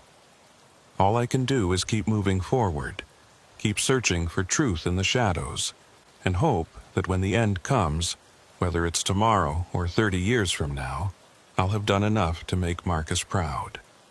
The swamp keeps its secrets, but sometimes, if you're willing to dig deep enough and risk everything, it gives them back. The question is whether you can live with what you find. The Weather Service had been warning about the storm for 3 days, but nobody on the Big Cypress Seminole Reservation really took it seriously until the winds started tearing shingles off roofs, and the rain came down so hard you couldn't see 10 feet in front of your face. I'd been with the Seminole Tribal Police for 5 years, and I'd worked through plenty of Florida storms. but this one felt different from the moment I rolled out of bed that morning. The air had a weight to it, a pressure that made your ears pop and your head ache, and the sky was the color of a fresh bruise, purple and black and swollen with malice. My name is Rhett Tallman, and I was supposed to be off duty that Thursday. Supposed to be at home, boarding up windows and moving my truck to higher ground like everyone else with any sense. But dispatch called me at 6 a.m. and said they needed all hands on deck, that the storm was tracking worse than predicted, and they were expecting flooding in the low-lying areas. I got dressed, checked my gear, and headed to the station. The drive was already treacherous, palm fronds and debris scattered across the roads, and the wind buffeting my patrol truck so hard I had to grip the wheel with both hands to keep from veering into the ditch. The station was chaos when I arrived. Officers were coming and going, taking calls about downed power lines and flooded streets, and the dispatcher, a woman named Hazel Nightwind, who'd been working the desk for 20 years, was fielding emergency calls as fast as they came in. She looked exhausted already, her gray hair pulled back in a tight bun, and her eyes rimmed with dark circles. When she saw me, she waved me over and shoved a slip of paper across the counter. She said, "Tallman, I need you to do a welfare check out at the old church camp on County Road 846. We got a call from a woman saying she and some others are stranded there, and they need assistance. The camp's been abandoned for years, so I don't know what they were doing out there, but they're stuck now." I took the paper and looked at the address. The church camp was about 15 miles northwest of the station, deep in the swamp where the roads turned to dirt and the cell signal disappeared. It wasn't a place I'd want to be in good weather, let alone in the middle of a tropical storm.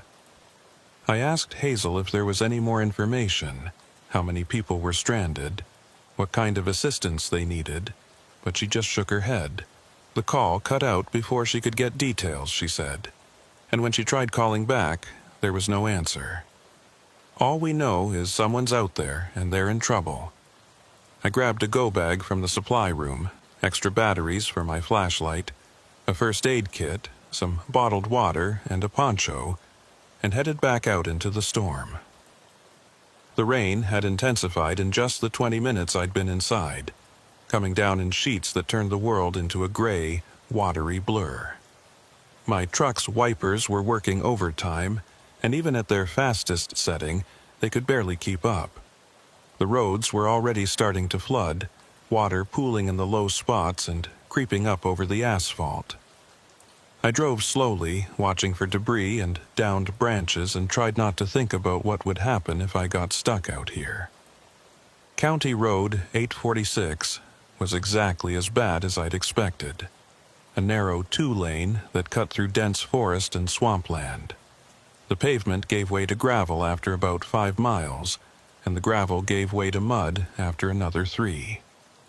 My truck slipped and slid, the tires fighting for traction, and more than once I thought I was going to end up nose down in a ditch. But I kept going, following the directions Hazel had given me, until I finally saw the sign for the church camp. It was a weathered wooden post, leaning at a 45-degree angle, the words Camp Resurrection barely visible beneath layers of mold and peeling paint. The entrance to the camp was blocked by a rusted chain-link gate that hung open on broken hinges. I eased the truck through and continued down a dirt road that was more puddle than road at this point. The trees pressed in close on either sides, their branches scraping against the truck's roof and windows, and the rain drummed on the metal so loud I could barely hear myself think. After what felt like an eternity, but was probably only 5 minutes, the road opened up into a clearing, and I got my first look at Camp Resurrection. It was exactly the kind of place that makes your skin crawl even in broad daylight. There were about a dozen buildings scattered around the clearing, all of them in various states of collapse. The main lodge was a 2-story structure with boarded-up windows and a sagging porch, and surrounding it were smaller cabins, a dining hall with half its roof missing, and what looked like an old chapel with a crooked steeple. Everything was covered in vines and Spanish moss, and the whole place had that abandoned, forgotten quality that makes you feel like you're trespassing even when you're not. I parked the truck near the main lodge and sat there for a moment, gathering my courage. The storm was hammering down now, the wind howling through the trees and rattling the truck. I could see movement inside one of the cabins, shadows behind a broken window, and I knew that's where I'd find whoever had called for help. I grabbed my flashlight and my radio, pulled the poncho over my head, and stepped out into the deluge. The rain hit me like a physical force, cold and stinging, and within seconds I was soaked through despite the poncho. I made my way across the clearing, my boots sinking into the mud with every step, and climbed the rickety steps to the cabin. The door was slightly ajar, and I could hear voices inside, low and urgent. I knocked and called out, identifying myself as Seminole Tribal Police and saying I was here to help. The voices stopped abruptly, and there was a long pause before the door swung open. Standing there was a woman in her 30s, pale and shivering, her clothes soaked, and her hair plastered to her face. She looked at me with wide, frightened eyes and said, "Thank God you're here. Please, you have to help us."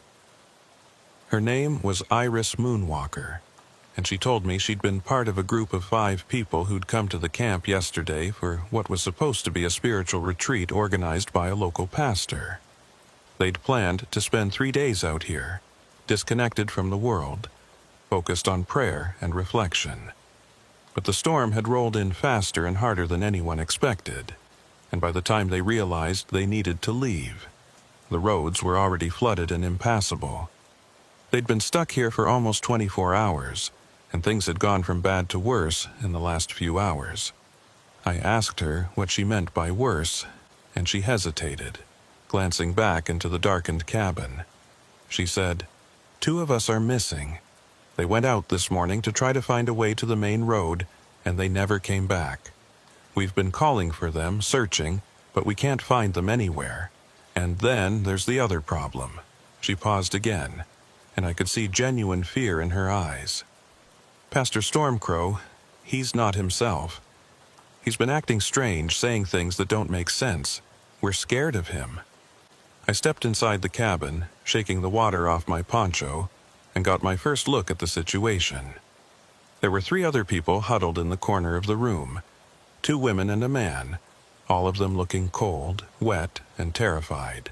And sitting by himself on the far side of the room, illuminated by the flickering light of a battery-powered lantern, was a man I assumed was Pastor Elias Stormcrow. He was older, maybe in his 60s, with long silver hair and a gaunt face. He was rocking back and forth slightly, his hands clasped together, and he was muttering something under his breath that I couldn't quite make out. I introduced myself to the group and asked them to give me a rundown of what had happened. The man, who said his name was David, told me that they'd arrived at the camp Tuesday afternoon. Pastor Stormcrow had led them in prayers and discussions, and everything had seemed normal at first. But as the storm rolled in and they realized they were trapped, the pastor had started acting erratically. He'd begun talking about signs and omens, about how the storm was a test sent by God, about how they needed to prove their faith. And then this morning, when 2 members of the group, a married couple named Tom and Linda, had announced they were going to try to walk to the main road to get help, Pastor Stormcrow had tried to stop them. He'd said they were being tested, and that leaving would be a failure of faith. But Tom and Linda had gone anyway, and they hadn't come back. I looked at Pastor Stormcrow, who was still muttering and rocking, and felt a prickle of unease run down my spine. I asked the group if the pastor had been violent or threatening, and they all shook their heads. Iris said he hasn't hurt anyone, but the things he's saying, they're not right. He keeps talking about sacrifices and purification, about how we're being cleansed, and he won't let us leave. When we tried to go this morning, he blocked the door and said we had to stay until the storm passed. I walked over to Pastor Stormcrow and crouched down to his level, I said, "Pastor, my name is Officer Tallman. I'm here to help. Can you tell me what's going on?" He stopped muttering and looked up at me, and I saw that his eyes were bloodshot and unfocused, like he hadn't slept in days. He smiled, a strange, unsettling expression, and said, "Officer, you don't understand. This isn't a storm, it's a reckoning. We're being judged, all of us, and only those who are pure will survive."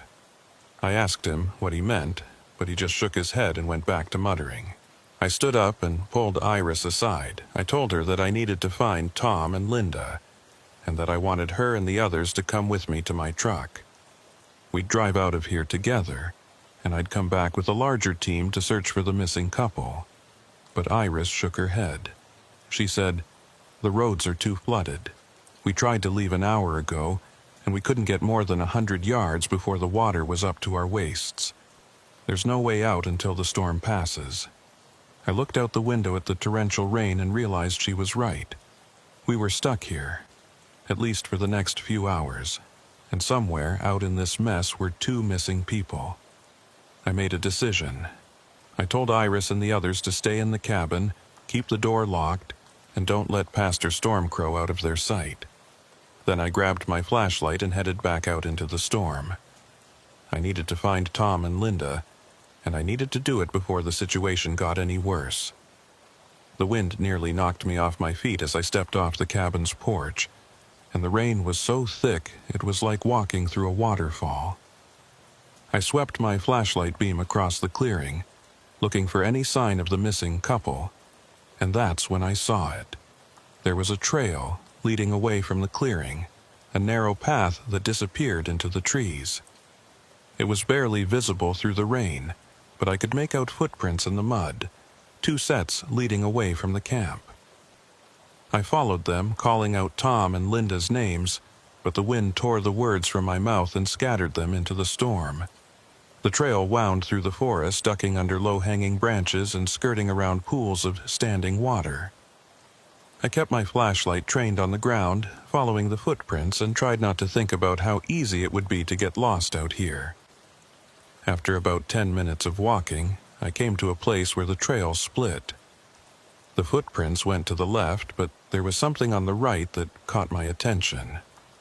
A piece of fabric, bright red, caught on a branch about 4 feet off the ground.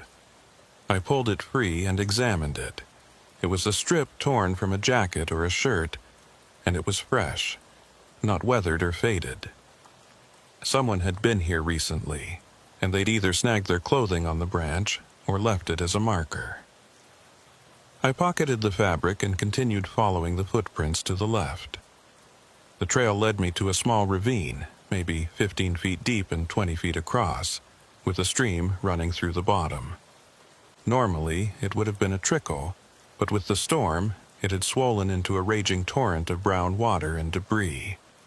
And there, caught in the branches of a fallen tree halfway down the ravine, was a body. I scrambled down the muddy slope, nearly losing my footing several times, and waded into the water. It was chest deep and moving fast, trying to pull me downstream, but I managed to grab hold of the tree and pull myself closer to the body. It was a man, middle-aged, wearing jeans and a blue windbreaker. His face was turned away from me, half submerged in the water, and I reached out to turn him over. When I did, I saw that it was Tom, one of the missing members of the group. His eyes were open and empty, and there was a deep gash across his forehead, probably from hitting his head on a rock when he fell into the ravine. I checked for a pulse, but I already knew there wouldn't be one. Tom was dead, drowned in the flooded ravine while trying to escape the camp. I pulled his body out of the water and dragged it up onto the bank, then radioed dispatch to report the death. Hazel's voice came back crackling with static, asking if I needed backup. I told her I did, but that the roads were impassable, and it would have to wait until the storm cleared. She acknowledged and told me to secure the scene as best I could. I covered Tom's body with my poncho and marked the location with my flashlight, then turned my attention to finding Linda. If Tom had made it this far, There was a chance Linda had too. I searched the area around the ravine, calling Linda's name and sweeping my flashlight through the trees. The storm was starting to ease slightly, the rain letting up just enough that I could see more than a few feet ahead. But there was no sign of Linda, no footprints, no torn clothing, nothing. It was like she'd vanished. I spent another 20 minutes searching before I finally accepted that I wasn't going to find her out here in the dark and the rain. I needed to get back to the cabin, make sure the others were safe, and wait for the storm to pass. The walk back to the camp felt longer than the walk out. Maybe because I was exhausted and soaked to the bone. Or maybe because I couldn't stop thinking about Tom's body lying in that ravine. When I finally emerged from the trees and saw the clearing, I felt a wave of relief. But that relief turned to alarm when I saw that the door to the cabin was standing wide open, and there was no light coming from inside. I broke into a run, splashing through puddles and nearly tripping over a downed branch, and burst through the door. The cabin was empty. Iris, David, and the two women were gone, and so was Pastor Stormcrow. The lantern was still burning, casting its flickering light across the abandoned room, and there were signs of a struggle. One of the chairs was overturned, and there were muddy footprints leading from the cabin door to the back of the room. I followed the footprints and found a window that had been forced open from the outside. Someone, or something, had broken into the cabin while I was gone and taken the group. I keyed my radio and called dispatch, my voice tight with urgency. "Hazel, I've got a situation here. The group I was sent to check on, they're gone, all of them, and one of the missing persons is dead, drowned in a ravine. I need backup out here as soon as possible." Hazel's response was immediate but not reassuring. She said, "Tallman, the storm's too bad. We can't get anyone out there until it clears, probably not until tomorrow morning. You're on your own for now, do what you can to find them, but don't take any unnecessary risks." I stood there in the empty cabin, listening to the rain hammer on the roof and the wind howl through the broken window, and felt a cold knot of fear settle in my stomach. Somewhere out in this storm were 4 terrified people and a possibly unstable pastor, and I had no backup, no reinforcements, no way to call for help. I was alone in an abandoned church camp in the middle of a swamp, with a dead body in a ravine and a group of missing people who might already be in serious danger. And the worst part was I had no idea where to even start looking. I took a deep breath, steadied myself, and made a plan. First, I'd search the other buildings in the camp. If Pastor Stormcrow had taken the group somewhere, it was likely they were still on the property. Second, I'd look for any signs of where they might have gone. Tracks in the mud, disturbed vegetation, anything that could point me in the right direction. And third, I'd trust my instincts. I'd been a cop long enough to know that sometimes you have to go with your gut, even when logic tells you you're wasting your time. I left the cabin and started with the building closest to it, a small storage shed with a corrugated metal roof. The door was locked, but I could see through a crack in the wall that it was empty except for some old tools and rotting lumber. I moved on to the next building, the dining hall with the half-missing roof. The place was a wreck, tables and chairs scattered everywhere and the floor covered in a layer of leaves and debris. But in the corner, tucked behind an overturned bench, I found something that made my pulse quicken. It was a shoe, a woman's sneaker, white with pink trim, and sitting next to it, carefully placed on top of an old Bible, was a handwritten note. I picked up the note with shaking hands and held my flashlight close to read it. The handwriting was shaky and uneven, written in what looked like charcoal or pencil. It said, "The chapel. He took us to the chapel. He says we have to atone. Please help us." It was signed with the initial I, which I assumed was Iris. I folded the note and put it in my pocket, then grabbed the shoe. The chapel was the building with the crooked steeple, the one I'd seen when I first arrived. It was on the far side of the clearing, past the main lodge, and it looked like it was barely standing. I left the dining hall and headed for the chapel, my hand resting on my weapon. The storm was picking up again. The brief lull over and the rain came down even harder than before. Lightning flashed overhead, illuminating the camp in stark white bursts that made the shadows seem even darker. Thunder followed seconds later, so loud it felt like the ground was shaking. I reached the chapel steps and paused, listening. From inside, I could hear voices, multiple people talking at once, and above it all, the sound of Pastor Stormcrow preaching. His words were muffled by the storm and the thick wooden walls of the chapel, but I could make out enough to know he was in the middle of some kind of sermon. He was talking about sin and redemption, about sacrifice and cleansing, and his voice had taken on a fevered, ecstatic quality that sent chills down my spine. I tried the chapel door and found it locked from the inside. I pounded on it with my fist and called out, identifying myself as police and demanding they open up. The preaching stopped abruptly, and for a moment there was only silence. Then I heard footsteps approaching the door, slow and deliberate. The door opened just a crack, and Pastor Stormcrow's face appeared in the gap. He looked even worse than before. His eyes wild and his face streaked with mud or ash. He smiled at me and said, "Officer Tallman, you've come to join us for the ceremony." How wonderful. I told him there wasn't going to be any ceremony, that he needed to let the others go and come with me peacefully. But he just shook his head and said, "You don't understand. We're being purified. The storm is God's will, and we must submit to it. Only through sacrifice can we be saved."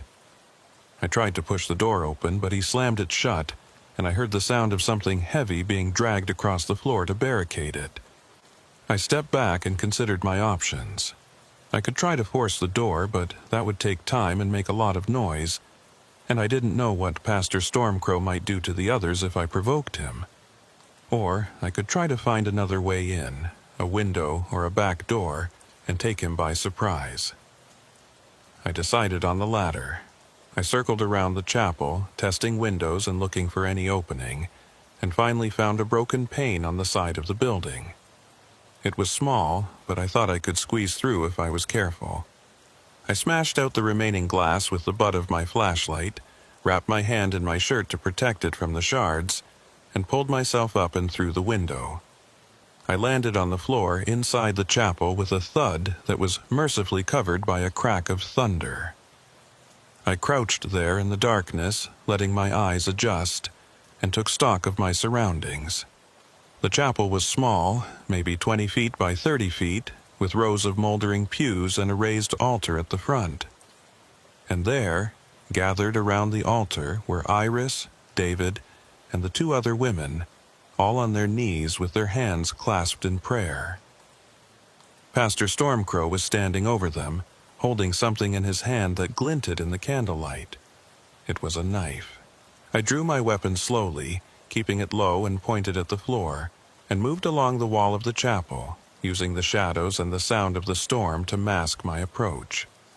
Pastor Elias Stormcrow was still standing at the altar, the knife held loosely in his right hand, and he was speaking in that same fevered, ecstatic tone I'd heard through the door.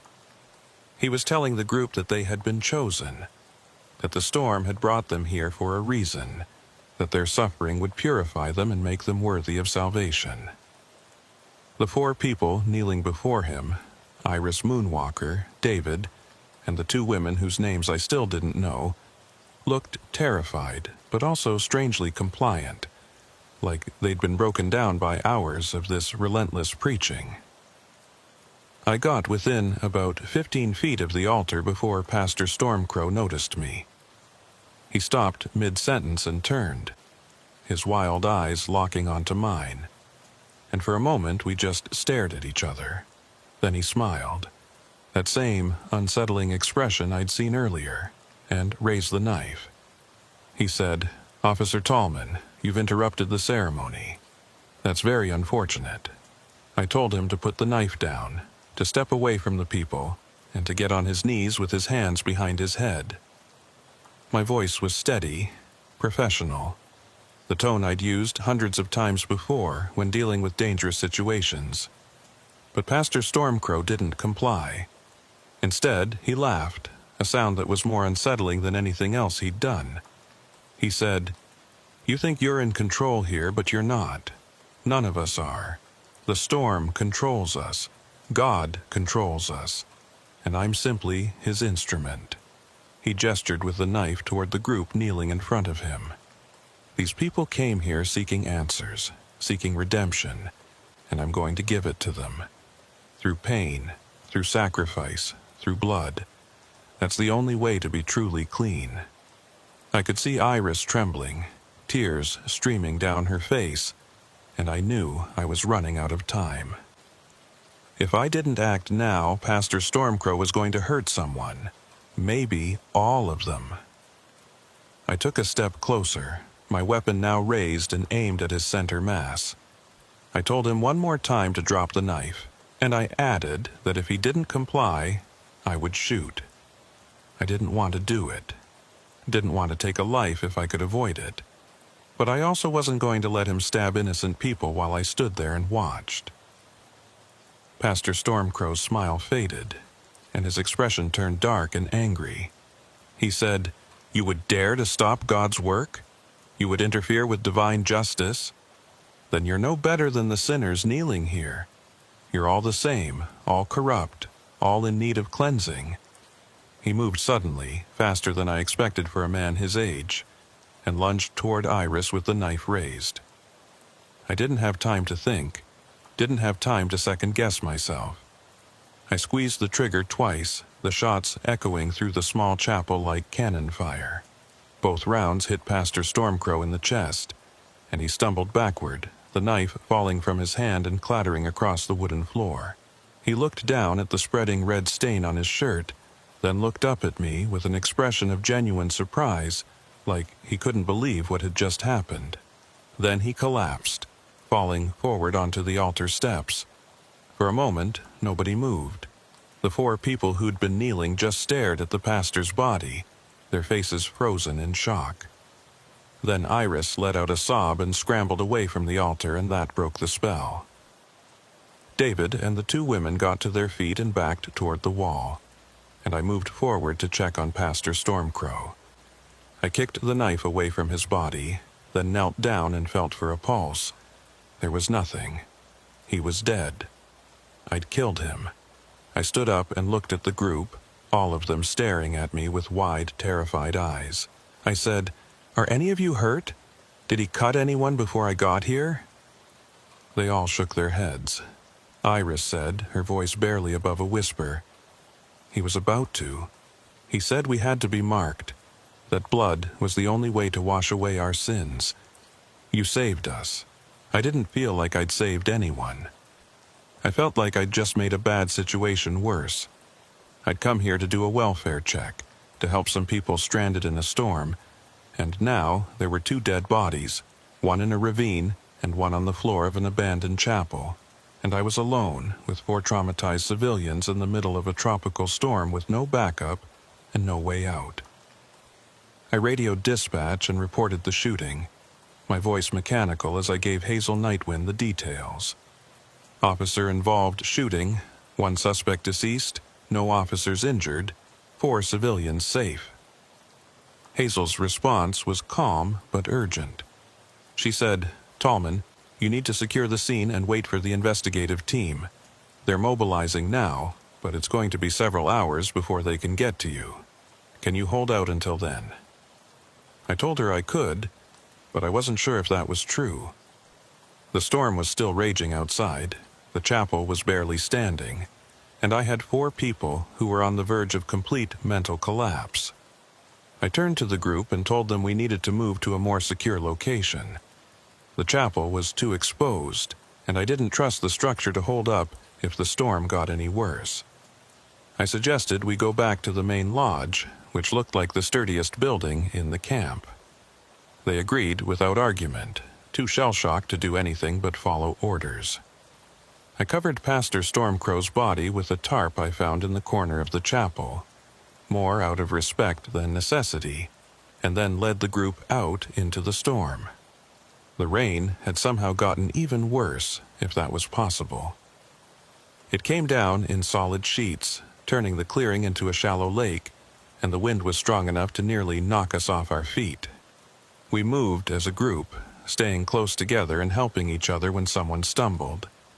It took us 10 minutes to cross the clearing to the main lodge, a distance that should have taken 2, and by the time we reached the porch we were all soaked to the bone and shivering with cold. The main lodge's front door was unlocked, and I pushed it open cautiously, my flashlight sweeping the interior.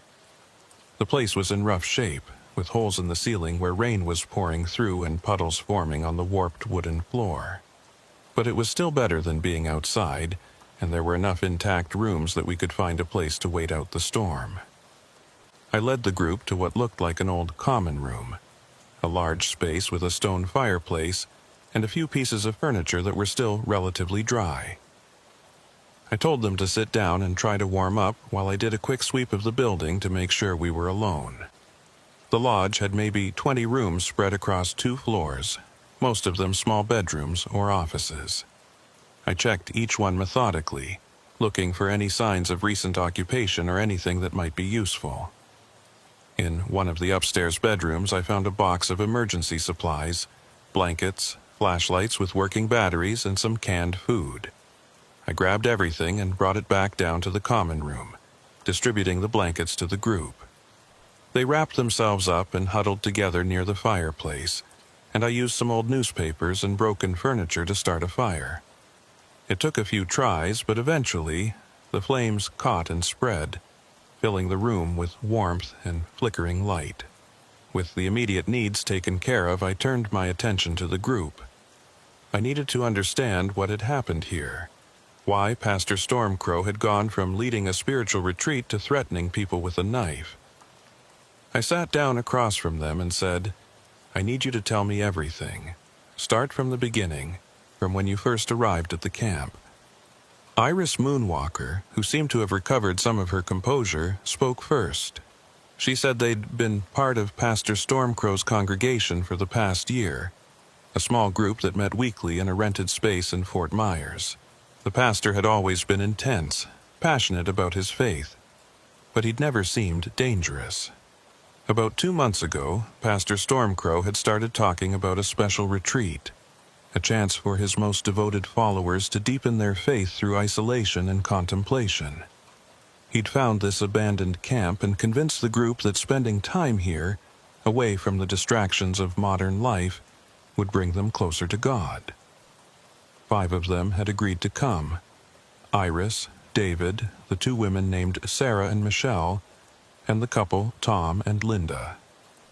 They'd arrived Tuesday afternoon, just as the weather started to turn, and at first everything had seemed fine. The pastor led them in prayers and Bible study, and they'd spent the evening sharing their struggles and trying to support each other. But that night the storm had intensified, and the power had gone out. They'd lit candles and tried to stay calm, but Pastor Stormcrow had started acting strangely. He'd told them that the storm was a sign, that God was testing them, and that they needed to prove their worthiness. He'd insisted they stay at the camp, even when the roads started flooding and it became clear they were trapped. And then, Wednesday morning, when Tom and Linda had decided to try to walk out and get help, the pastor had completely lost control. He'd blocked the door, screaming about faithlessness and betrayal, and he'd threatened Tom physically. They'd managed to push past him and run into the storm, but that was the last anyone had seen of them. I asked David to continue the story. He said that after Tom and Linda left, Pastor Stormcrow had become even more erratic. He'd spent hours pacing the cabin, muttering to himself and reading passages from the Bible. He'd told the remaining group that they needed to atone for Tom and Linda's sin, that their departure had brought judgment upon all of them. When I'd arrived and left to search for the missing couple, the pastor had waited until I was out of sight, then forced the group to come with him to the chapel. He'd barricaded the door and started what he called a purification ceremony, lighting candles and making them kneel before the altar. Sarah, one of the women who hadn't spoken until now, added that Pastor Stormcrow had talked about blood sacrifice, about how the Old Testament was full of examples of people offering their lives to God. He'd said that one of them would need to volunteer, to offer themselves as a sacrifice to cleanse the group and appease God's wrath. When no one volunteered, he'd said he would choose for them, and that's when he'd pulled out the knife. Sarah's voice broke as she finished, and Michelle put an arm around her shoulders. I sat back and processed everything they'd told me. Pastor Elias Stormcrow had clearly suffered some kind of psychotic break, triggered by the stress of the storm and the isolation of the camp. Maybe he'd had underlying mental health issues that had been kept in check by medication or routine, and being out here had pushed him over the edge. Or maybe there was something about this place, something about Camp Resurrection, that had affected him. I made a mental note to look into the camp's history when I got back to the station, to see if there had been any previous incidents or complaints. For now, though, my priority was keeping these 4 people safe until help arrived. I checked my watch and saw it was almost midnight. We'd been at the camp for over 6 hours, and the storm showed no signs of letting up. I told the group to try to get some rest, that I'd keep watch and wake them if anything changed. They nodded and settled down near the fire, wrapping themselves in blankets and closing their eyes. I doubted any of them would actually sleep, but at least they could rest. I moved to a window and looked out at the storm. The rain was still coming down hard, and the wind was shaking the trees so violently it looked like they might uproot. Lightning flashed across the sky, illuminating the camp in brief, stark bursts, and in those moments I could see the chapel in the distance, its crooked steeple leaning at an even more precarious angle. I thought about Pastor Stormcrow's body lying inside, and I thought about Tom's body in the ravine, and I thought about Linda, still missing somewhere in the swamp. I should have been searching for her, should have been out there combing the forest, but I knew that would be suicidal in these conditions. The best I could do was wait for the storm to pass and for backup to arrive, and then mount a proper search. But the waiting was eating at me, the not knowing, the feeling that I was failing in my duty to protect and serve. I'd been a cop for 5 years, and I'd seen my share of bad situations, but this was different. This felt personal, like the swamp itself was testing me, pushing me to see how much I could take before I broke. Around 2 a.m., I heard a noise from upstairs. It was faint, barely audible over the sound of the storm, but it was definitely there. A creak, like someone stepping on a loose floorboard. I froze, my hand moving to my weapon, and listened. There it was again. Another creak, and then the sound of footsteps moving slowly across the floor above me. I looked at the group sleeping by the fire, confirming they were all still there, which meant someone else was in the building. I moved to the base of the stairs and called out, identifying myself and demanding that whoever was up there come down immediately. The footsteps stopped. For a long moment, there was only silence, and then I heard a voice, faint and trembling. It said, "Help me. Please help me." It was a woman's voice, and I recognized it immediately. It was Linda, the missing woman from the couple who'd tried to walk out that morning. I climbed the stairs quickly, my flashlight cutting through the darkness, and found her in one of the bedrooms at the end of the hall. She was sitting on the floor in the corner, her clothes torn and muddy, her face scratched and bleeding. She looked up at me with hollow, exhausted eyes and said, "I got lost. I've been wandering out there for hours. I saw the light from the fire and found my way here. I crouched down next to her and checked her for injuries. Besides the scratches and what looked like the early stages of hypothermia, she seemed okay."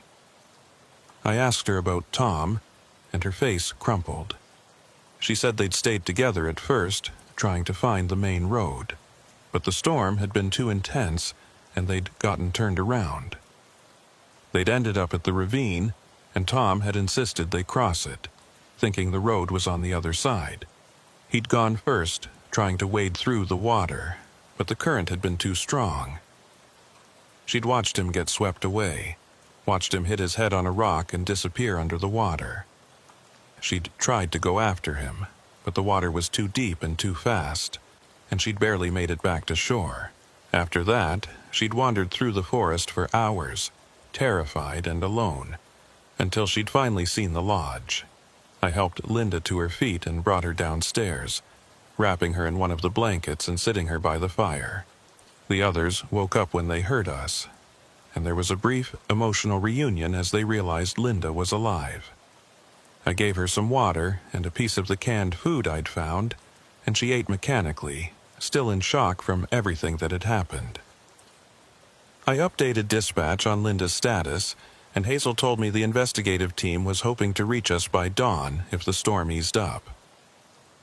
The next few hours passed slowly.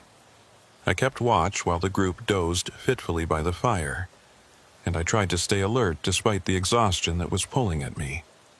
Every sound made me tense, every creak of the old building making me think someone or something was moving through the lodge.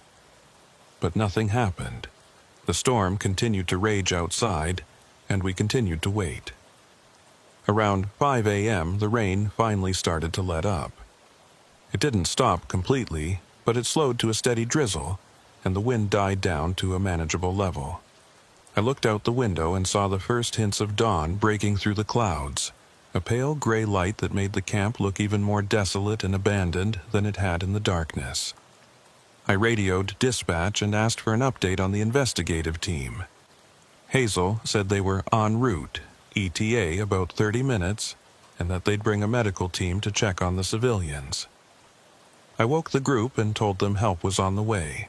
They looked relieved but also exhausted, like they didn't quite believe it was really over. Linda asked me what would happen next, and I told her there would be statements to take, reports to file, and probably some counseling to help them process the trauma. I also told her that Tom's body would be recovered and that she'd be able to make arrangements for him. She nodded, her eyes filling with tears, and I felt a pang of sympathy. She'd come here looking for spiritual renewal and instead lost her husband in the worst possible way. The investigative team arrived just after 6 a.m., a convoy of trucks and SUVs that pulled into the clearing like a small army. There were detectives, forensic techs, paramedics, and even a representative from the tribal council. I briefed the lead detective, a man named Marcus Silvercloud, who I'd worked with before, on everything that had happened. He listened without interrupting, taking notes, and when I finished, he said, I'd done everything right. He told me to go back to the station, get cleaned up, and prepare for a formal debriefing later in the day. I nodded, grateful for the chance to leave this place behind. Before I left, I checked on the group one more time. The paramedics were examining them, treating minor injuries and assessing them for shock and hypothermia. Iris Moonwalker caught my eye and mouthed the words, "Thank you." I nodded back, but I didn't feel like I deserved any thanks. 2 people were dead, and while I'd saved 4 others, I couldn't shake the feeling that I should have done more, should have prevented the whole situation from spiraling out of control. I climbed into my truck and started the drive back to the station. The roads were still flooded in places but passable, and I took it slow, not trusting my exhausted reflexes. As I drove, I thought about Pastor Elias Stormcrow and what had driven him to such madness. Had it been a mental break or something more? Had there been warning signs that his congregation had missed? Or had this been a sudden, inexplicable descent into violence? I made another mental note to pull his records, talk to people who knew him, and try to understand what had happened. Back at the station, I filed my initial report and submitted to a preliminary interview with Internal Affairs, standard procedure for any officer-involved shooting. They asked me to walk through the events leading up to the moment I pulled the trigger, and I did, trying to be as accurate and detailed as possible. They seemed satisfied that I'd acted in defense of others, and they told me I'd be placed on administrative leave while the investigation was completed. I expected that, and honestly, I welcomed it. I needed time to process everything that had happened. I went home, showered, and tried to sleep. But every time I closed my eyes, I saw Pastor Stormcrow lunging at Iris with the knife, saw the look of surprise on his face when my bullets hit him. I gave up after an hour and made coffee instead, sitting at my kitchen table and staring out the window at the rain that was still falling. Lighter now, but persistent. My phone rang around noon. It was Marcus Silvercloud, the detective who'd taken over the case. He said they'd completed the initial investigation of the camp and wanted me to know what they'd found. I told him I was listening, and he said, "Tallman, we searched Pastor Stormcrow's belongings and we found something disturbing." He had a journal filled with entries going back about 2 months. The entries start normal, just reflections on his faith and his congregation. But about halfway through, they get dark. He starts talking about visions, about voices telling him he needs to purify his followers, that blood is the only way to cleanse sin. I asked Marcus if there was any indication of what triggered the change, and he said, "We're still going through it, but there's a reference to a book he found. He doesn't name it, but he says it opened his eyes to the truth, that modern religion has gone soft, and that the old ways, the ways of sacrifice and blood, are the only true path to God." We searched his car and found a book in the trunk, an old, leather-bound thing with no title. We're having it examined, but from what we can tell, it's some kind of religious text, possibly from a cult or fringe group. I felt a chill run through me. Pastor Stormcrow hadn't just snapped. He'd been influenced, maybe even radicalized, by something he'd read. And that raised a troubling question. Where had he gotten the book? And were there others out there reading the same material, getting the same dangerous ideas? I asked Marcus to keep me updated, and he promised he would. Then he said, "One more thing, Tallman. We found Linda's husband's body in the ravine just where you said it would be. We also found something else. There were markings carved into the trees near the ravine, symbols that match some of the drawings in Pastor Stormcrow's journal. It looks like he'd been out there before, maybe scouting locations or performing some kind of ritual." That information settled over me like a weight. This whole situation had been planned, at least to some degree. Pastor Stormcrow had brought his congregation to this specific place, to this abandoned camp, with the intention of carrying out some kind of ritual sacrifice. The storm had just provided him with the perfect cover, the perfect excuse to keep them isolated and under his control.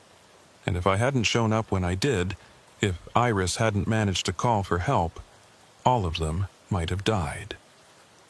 I thanked Marcus and ended the call, then sat there in my kitchen trying to make sense of it all. But some things, I was learning, don't make sense. Some evil is so random, so inexplicable, that all you can do is stop it when you encounter it and hope you're fast enough to save lives. I'd stopped Pastor Elias Stormcrow, and I'd saved 4 people. That would have to be enough. But deep down, I knew it wasn't enough. Because somewhere out there in the vast swamp of Big Cypress there were more secrets buried in the mud and tangled in the trees. And I had a feeling that what happened at Camp Resurrection was just the beginning. The administrative leave lasted 3 days, which was standard procedure for an officer-involved shooting. I spent most of that time at home, trying to rest, but finding it impossible to quiet my mind. Every time I closed my eyes, I saw the chapel, saw Pastor Elias Stormcrow with that knife raised, saw the terror on Iris Moonwalker's face. The shooting had been ruled justified. There was no question about that. But justified didn't mean easy. I'd taken a life, and no matter how necessary it had been, that weight didn't just disappear because some investigator signed off on a report. On the 4th day, I returned to the station. The other officers were respectful but distant, the way people get around someone who's been through trauma. They didn't know what to say to me, and I didn't know what I wanted them to say, so we all just went about our business and pretended everything was normal. But it wasn't normal, and it wouldn't be for a long time. Marcus Silvercloud called me into his office that morning and told me he wanted to brief me on the ongoing investigation into Camp Resurrection and Pastor Stormcrow's activities. Marcus had a folder spread across his desk, filled with photos and documents, and he gestured for me to sit down. He said they'd been digging into Pastor Stormcrow's background, trying to understand how a seemingly normal religious leader had turned into someone capable of planning ritualistic murder. What they'd found was disturbing. About 3 months ago, Pastor Stormcrow had visited a rare bookshop in Tampa, a place that specialized in occult and religious texts. The owner remembered him because he'd spent over 2 hours browsing and had eventually purchased an extremely expensive book, something the owner described as a 17th century manuscript dealing with purification rituals and blood sacrifice. The book itself was now in evidence, and Marcus showed me photos of some of the pages. They were written in a mix of Latin and what looked like archaic English, with detailed illustrations of rituals that made my stomach turn. There were diagrams showing how to prepare a sacred space, instructions for selecting and preparing sacrificial victims, and prayers meant to invoke divine favor through the shedding of blood. The text claimed these rituals were the true path to spiritual enlightenment, that modern religion had been corrupted and softened, and that only through returning to these ancient practices could one achieve true communion with God. I asked Marcus if there was any way to track where the book had come from originally, who'd written it, or what group had used it. He shook his head and said the bookshop owner had purchased it from an estate sale in Georgia about 5 years ago, and there was no clear provenance before that. The manuscript itself appeared to be a copy of an even older text, possibly dating back to some fringe religious movement in colonial America. What was clear was that Pastor Stormcrow had taken its teaching seriously, had become convinced that he was called to carry out these rituals, and had selected his own congregation as the victims. Marcus then showed me something else that made my blood run cold.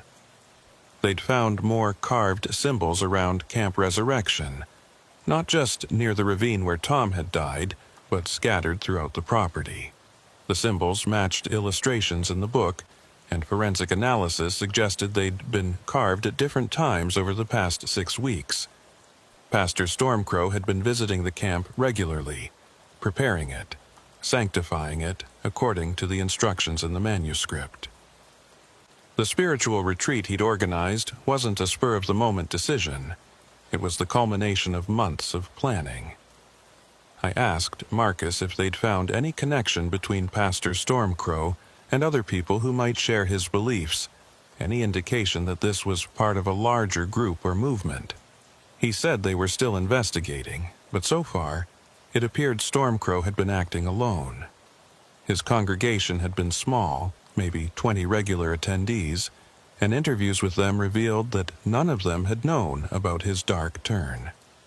He'd kept that part of his life completely hidden, maintaining his role as a caring, passionate pastor while secretly preparing for mass murder. The revelation that this had been planned made everything feel worse somehow. It wasn't just a psychotic break triggered by stress and isolation. It was premeditated, calculated, and that suggested a level of commitment to his twisted beliefs that was truly frightening. Marcus told me they were bringing in experts, religious scholars, and psychologists to analyze the manuscript and provide insight into Stormcrow's mindset. But for now, the working theory was that he'd become radicalized by the text, convinced himself that he was carrying out God's will, and had used the storm as an opportunity to execute his plan. Before I left Marcus's office, he mentioned one more detail that stuck with me. When they'd searched Pastor Stormcrow's apartment, they'd found a list of names, members of his congregation with check marks next to 5 of them. Those 5 names were Iris Moonwalker, David, Sarah, Michelle, and the couple Tom and Linda. They were the people who'd agreed to attend the retreat, and they'd been specifically selected. Marcus said they were trying to figure out what criteria Stormcrow had used to choose them, whether it was random or based on some perceived spiritual quality. The congregation members who hadn't been chosen were being interviewed to see if there was any pattern. I left the station that afternoon feeling more disturbed than when I'd arrived. The case was officially closed as far as my involvement went. The shooting had been ruled justified, and the investigation into Stormcrow's activities was being handled by detectives and federal authorities. But I couldn't let it go. Something about the whole situation bothered me, a nagging feeling that we were missing something important. I decided to do some investigating on my own, off the clock and off the record, just to satisfy my own need for answers. I started by visiting the rare bookshop in Tampa where Pastor Stormcrow had purchased the manuscript. It was a small place tucked into a side street, the kind of shop you'd walk past 100 times without noticing. The owner was an elderly man named Harold Ashford, thin and scholarly with wire-rimmed glasses and ink-stained fingers. When I showed him my badge and explained why I was there, he invited me into his cluttered back office and offered me tea. Harold remembered Pastor Stormcrow vividly. He said the pastor had come in on a Saturday afternoon in early June, browsing the religious texts section with an intensity that had caught his attention. Most customers in that section were academics or collectors, people who appreciated the historical value of the books but didn't necessarily believe their contents. But Pastor Stormcrow had been different. He'd asked Harold specifically if he had anything dealing with early American religious practices, particularly texts that dealt with sacrifice and purification. Harold had been hesitant at first. Those kinds of books attracted a certain type of customer that he preferred to avoid. But Pastor Stormcrow had been insistent and had the money to back up his interest. Harold had shown him the manuscript, explaining that it was likely a copy made in the late 1600s of an even older text, and that it had come from an estate sale with very little documentation. Pastor Stormcrow had spent 2 hours reading it, sitting in a corner of the shop and taking notes, before finally purchasing it for $1,200. Harold said he'd felt uneasy about the sale even then, something about the pastor's intensity and the way he'd talked about the text being a revelation. But he'd told himself he was just selling a historical artifact, not enabling anything dangerous. I asked Harold if anyone else had ever inquired about similar texts, if there was a market for this kind of material. He admitted there was a small but dedicated group of collectors and practitioners who sought out occult and esoteric religious texts. Most of them were harmless, academics or history enthusiasts, but occasionally someone would come in who seemed genuinely committed to the practices described in the books. Harold said he tried to screen his customers, to refuse sales to people who seemed unstable or dangerous, but it wasn't always easy to tell who might actually use the information. Before I left, I asked Harold if he still had records of other books he'd sold from that estate sale, thinking there might be a connection. He checked his files and found that he'd acquired about 30 books from the sale, most of them dealing with colonial American history and religion. He'd sold about half of them over the past 5 years to various collectors, and he gave me a list of the buyers who'd purchased similar texts. I thanked him and left, adding the list to my growing file of information. Next, I decided to visit some of the congregation members who hadn't been selected for the retreat. I wanted to understand what had made Iris, David, Sarah, Michelle, Tom, and Linda different from the others, what Pastor Stormcrow had seen in them that made them targets. I started with a woman named Rebecca Swiftwater, who'd been attending Pastor Stormcrow's services for about 8 months. She lived in a modest apartment in Fort Myers and seemed genuinely shaken when I explained what had happened at Camp Resurrection. Rebecca told me that Pastor Stormcrow had always been passionate and intense, but in a way that had felt inspiring rather than frightening. He'd talked a lot about sacrifice and commitment, about how modern Christianity had become too comfortable and too focused on earthly concerns. He'd challenged his congregation to go deeper, to really examine their faith and be willing to give up everything for God. Rebecca said she'd found his sermons moving, but she'd also felt like she couldn't quite meet his standards, like she wasn't devoted enough to be part of his inner circle. When I asked her if she'd been invited to the retreat, she said no, and she'd actually felt hurt about being excluded. Pastor Stormcrow had announced the retreat during a service about 2 months ago, describing it as an opportunity for his most committed followers to deepen their faith through isolation and intense spiritual work. He'd personally invited the 5 people who'd attended, plus 2 others who had declined due to work obligations.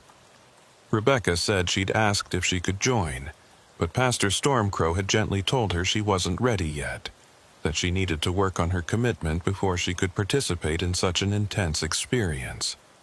I interviewed 3 more congregation members and heard similar stories. Pastor Stormcrow had carefully selected the participants for the retreat, choosing people he perceived as the most devoted, the most willing to follow his guidance without question. It was a deliberate grooming process, building trust and dependency over months before finally isolating them in a place where he had complete control. The people who hadn't been chosen, like Rebecca, had actually been protected by their perceived lack of devotion. It was a chilling realization. My next stop was the estate sale company that had handled the sale where Harold Ashford had purchased the manuscript. It took some digging to find them, a small operation run by a husband and wife team named the River Songs, but eventually I tracked them down to an office in Sarasota. They were cooperative when I explained I was investigating a crime that involved a book from one of their sales, and they pulled up their records from 5 years ago. The estate had belonged to a man named Cornelius Blackwood, who'd died at age 87 with no living relatives.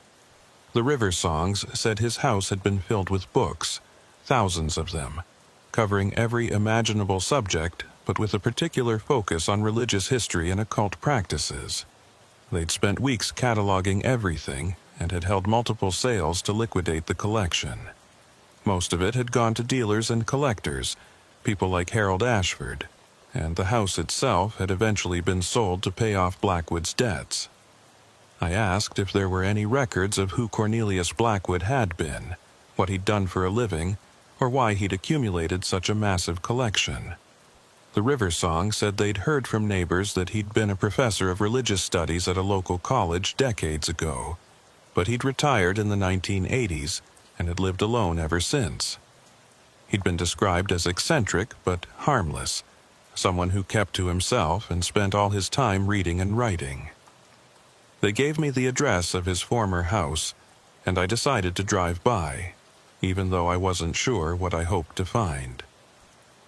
The house was in an older neighborhood in Sarasota, a small, nondescript bungalow that looked like it hadn't been updated since it was built in the 1950s. The current owners were a young couple who'd bought it about 4 years ago and had been slowly renovating it. When I explained who I was and why I was interested in the house's previous owner, they invited me inside. They said they'd found a few things when they'd moved in, mostly old books and papers that had been left in the attic, and they'd kept them in boxes in case they were valuable. They brought the boxes down, and I spent an hour going through them.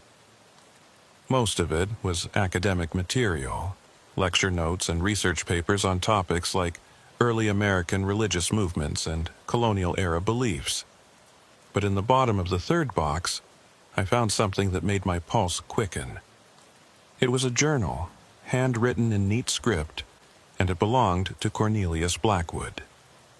The entries were dated from the 1960s through the early 2000s, and they detailed his fascination with a particular religious sect that had existed in Florida in the late 1600s. According to Blackwood's research, this sect had been founded by a charismatic preacher who'd broken away from the mainstream colonial churches, claiming he'd received direct revelations from God. The preacher, whose name was recorded as Jeremiah Ashford, had taught that salvation could only be achieved through blood sacrifice and ritual purification. He'd established a small community somewhere in what was now the Big Cypress area, and for about 10 years they'd practiced their beliefs in secret. But eventually, colonial authorities had gotten wind of what was happening, and they'd raided the community. Most of the members had been arrested and tried for heresy and murder, and Jeremiah Ashford had been executed. The sect had been largely forgotten, dismissed as a footnote in colonial history, but Cornelius Blackwood had become obsessed with it. His journal entries talked about trying to find the site of their community, collecting any surviving texts or artifacts, and understanding their beliefs. He'd even expressed admiration for their commitment, calling them true believers who'd been willing to sacrifice everything for their faith. And most disturbing of all, he'd written about creating a copy of one of their ritual texts, a manuscript he'd reconstructed from fragments and historical accounts. The manuscript he'd created was almost certainly the one Pastor Stormcrow had purchased. I photographed the relevant pages of the journal and thanked the homeowners, then drove back to the station. I needed to brief Marcus Silvercloud on what I'd found, and I needed to make sure this information became part of the official investigation. What I'd discovered suggested that Pastor Stormcrow hadn't just stumbled across some ancient evil text. He'd been infected by ideas that stretched back centuries, beliefs that had been kept alive through scholarship and obsession, passed down through books and manuscripts until they'd found a receptive mind. Marcus listened to my briefing without interrupting, and when I finished, he leaned back in his chair and rubbed his eyes. He said, "Tallman, you've done good work here, but you're also opening up a can of worms. If Blackwood created that manuscript and sold it through an estate sale, there's a chance other copies exist, or that other books from his collection contain similar material. We could be looking at the tip of an iceberg." I nodded and said that was exactly what worried me. How many other people had purchased books from that estate sale? How many of them might be reading the same poisonous ideas that had radicalized Pastor Stormcrow? Marcus said he'd coordinate with federal authorities to track down other buyers and do welfare checks, make sure no one else was planning something similar. He also said he'd have the manuscript examined by experts to determine if it was indeed a reconstruction or if it might be an authentic text from the 1600s. Either way, it needed to be documented and studied so law enforcement could recognize the signs if they encountered it again. I offered to help with the investigation, but Marcus gently told me I needed to step back, that I'd done enough and needed to focus on my own recovery. He was right, but I still felt restless, like there was more I should be doing. I left the station and drove home, but instead of going inside, I just sat in my truck and stared at my house. I couldn't shake the feeling that we were missing something, that there was another layer to this that we hadn't uncovered yet.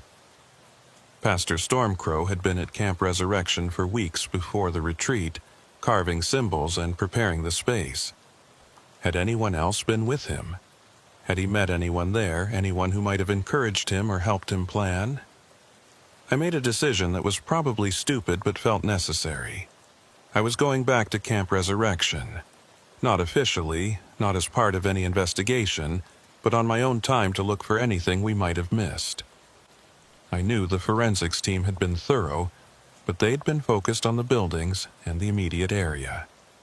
I wanted to search the surrounding forest, the places Pastor Stormcrow might have gone when he was alone. Maybe there was nothing to find, but I needed to try. The next morning, I loaded my truck with supplies and drove back out to County Road 846. The roads had dried out in the week since the storm, and the drive was much easier than it had been that terrible night. When I reached Camp Resurrection, I saw that the place had been secured with police tape and no trespassing signs, but there was no one guarding it. The tribal council had decided to leave it abandoned, considering it too expensive to renovate and too tainted by recent events to be worth saving. I ducked under the police tape and started my search. I avoided the main buildings, those had been thoroughly examined, and instead focused on the trails leading away from the camp. I followed the same path I'd taken to find Tom's body, and when I reached the ravine, I spent time examining the area more carefully. The symbols carved into the trees were still visible, and I photographed them from multiple angles. Then I followed the stream upstream, thinking Pastor Stormcrow might have explored in that direction. About half a mile from the ravine, I found something that made me stop in my tracks. There was a small clearing, maybe 20 feet in diameter, and in the center was a circle of stones arranged in a deliberate pattern. Inside the circle, the ground had been scraped clean of vegetation, and there were more symbols carved into the exposed dirt. This wasn't something that could have been done recently. The vegetation around the circle had grown back over what looked like months or even years, suggesting this site had been here long before Pastor Stormcrow had ever set foot in the camp. I took extensive photos and then started searching the perimeter of the clearing. That's when I found the grave. It was partially hidden under a fallen log, just a slight depression in the ground that would be easy to miss if you weren't looking for it. I moved the log carefully and saw that the earth had been disturbed relatively recently, within the past year or so. I didn't have tools to excavate properly, so I called Marcus Silvercloud and told him what I'd found. He said he'd send a team out immediately. The excavation took place the following day, and I was there to watch. What they uncovered made national news. There were 3 bodies buried in that clearing, all of them badly decomposed but identifiable through dental records. They were people who'd gone missing from the area over the past 5 years. 2 men and a woman, all of them transients or drifters with no close family, and all of them had died from knife wounds to the chest. The same method Pastor Stormcrow had been planning to use on his congregation. The revelation was staggering. Pastor Stormcrow hadn't just been planning his first ritual sacrifice at Camp Resurrection. He'd already carried out multiple killings, perfecting his technique and his ritual, choosing victims who wouldn't be missed. The retreat with his congregation was supposed to be his grand finale, the moment when he finally sacrificed people he cared about, people he considered worthy of the honor. It explained why he'd been so confident, so calm during those final moments. He'd done this before. The investigation exploded in scope after that discovery. Federal agents descended on the area, searching for more burial sites and trying to track Pastor Stormcrow's movements over the past 5 years.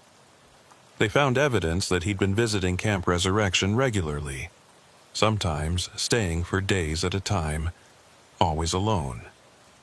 He'd used the abandoned camp as his personal sanctuary, a place where he could practice his beliefs without fear of discovery. And that clearing, that circle of stones, hadn't been created by him. It had been there already, possibly for decades or even centuries, a remnant of that 1600 sect that Cornelius Blackwood had been so obsessed with.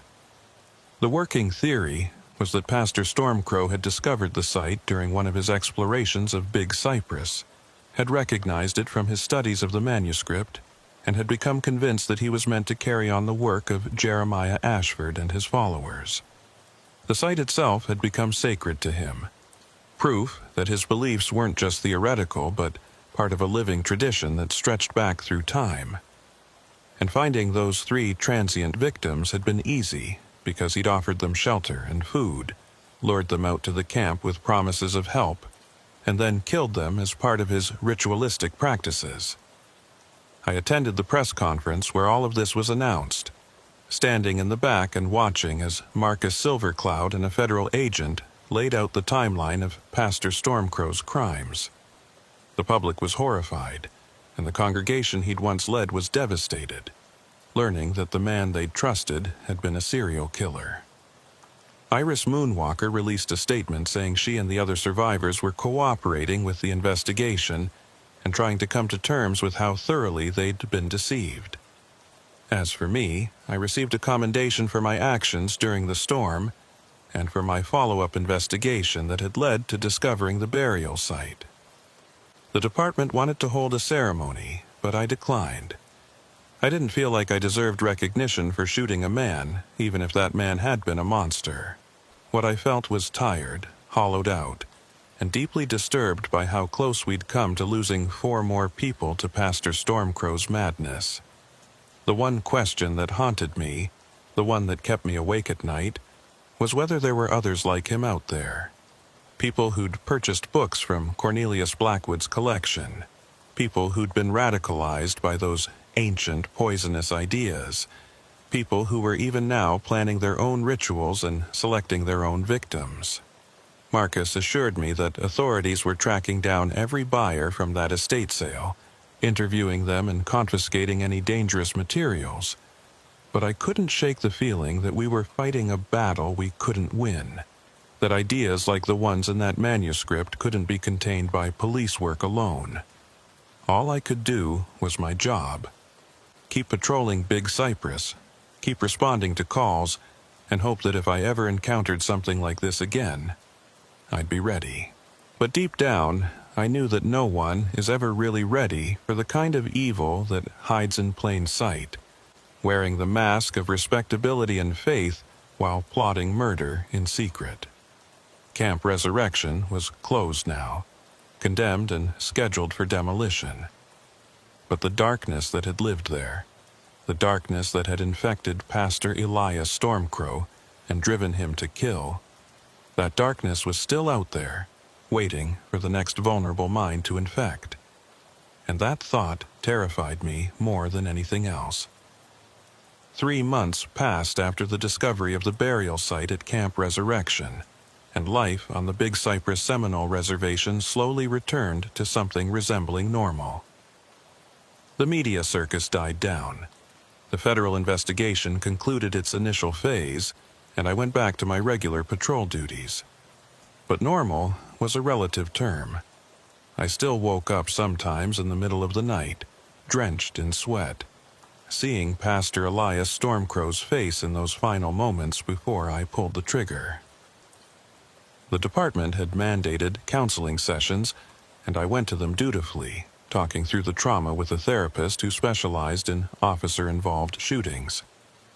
It helped, marginally, but there were some things that therapy couldn't fix.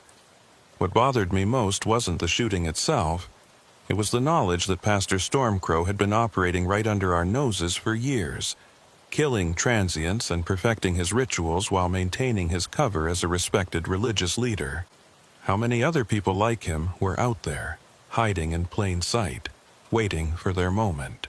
The federal task force that had been formed to track down buyers from Cornelius Blackwood's estate sale had made some progress, interviewing dozens of collectors and confiscating several dangerous texts. But so far, they hadn't found anyone else who'd acted on the beliefs outlined in those books. That should have been reassuring, but it wasn't. It just meant they hadn't been caught yet. I was finishing up a routine traffic stop on a Tuesday afternoon when dispatch called. It was Hazel Nightwind, her voice calm but with an edge of urgency. She said, "Tallman, we've got a welfare check request from the sheriff's office in Hendry County. They're asking if we can assist with a situation at a property just inside our jurisdiction boundary. Apparently, some hikers reported seeing disturbing activity at an old homestead near Devil's Garden." I told Hazel I'd take the call and asked her to send me the coordinates. She rattled them off, and I punched them into my GPS.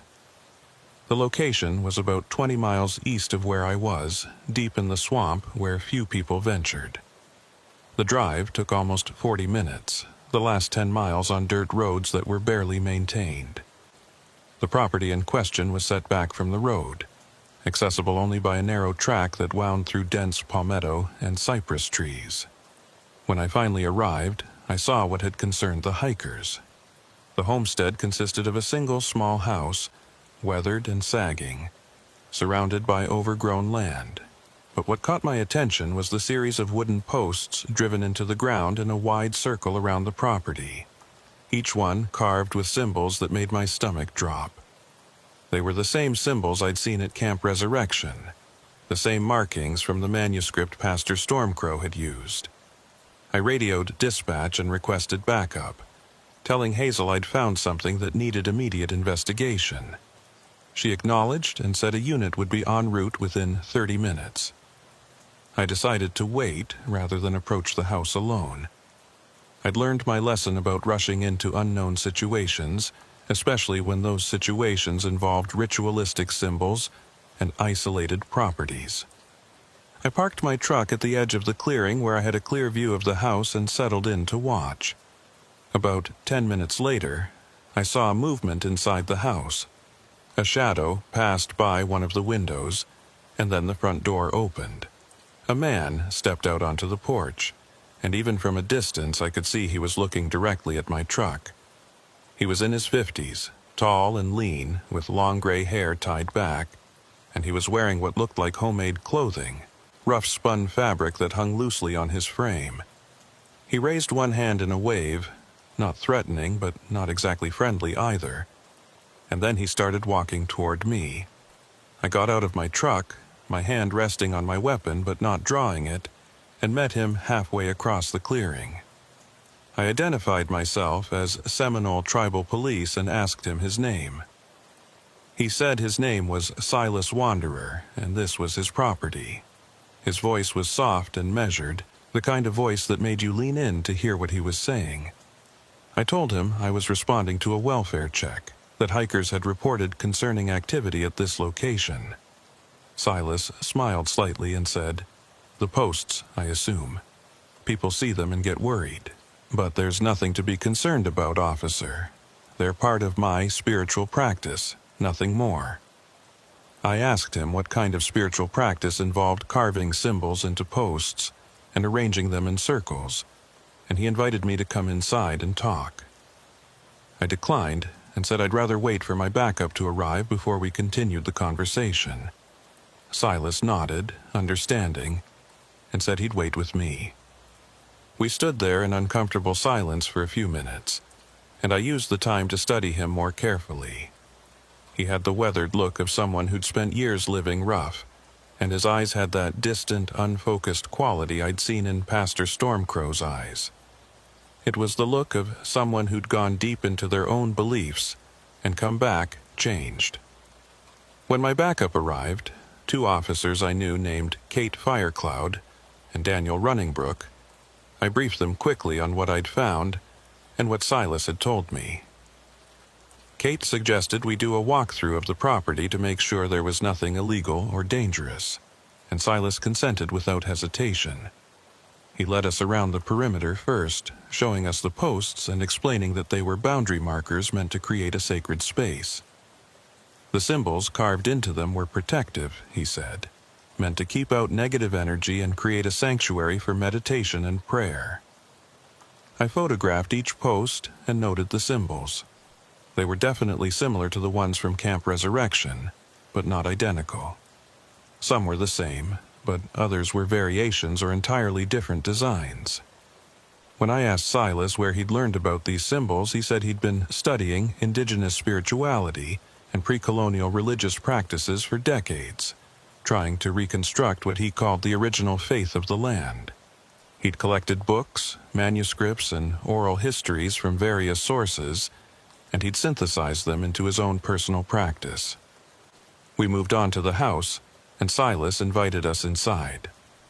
The interior was sparse but clean, with a few pieces of simple furniture and walls covered in hand-drawn maps and diagrams.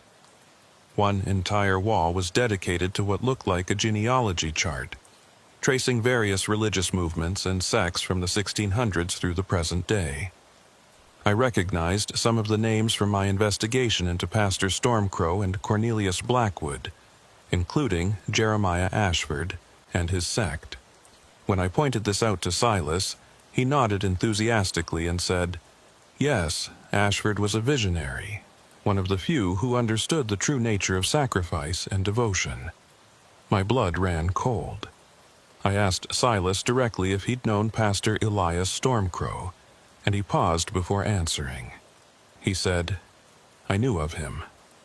We were both part of an online community, people interested in reconstructing and practicing these old faiths.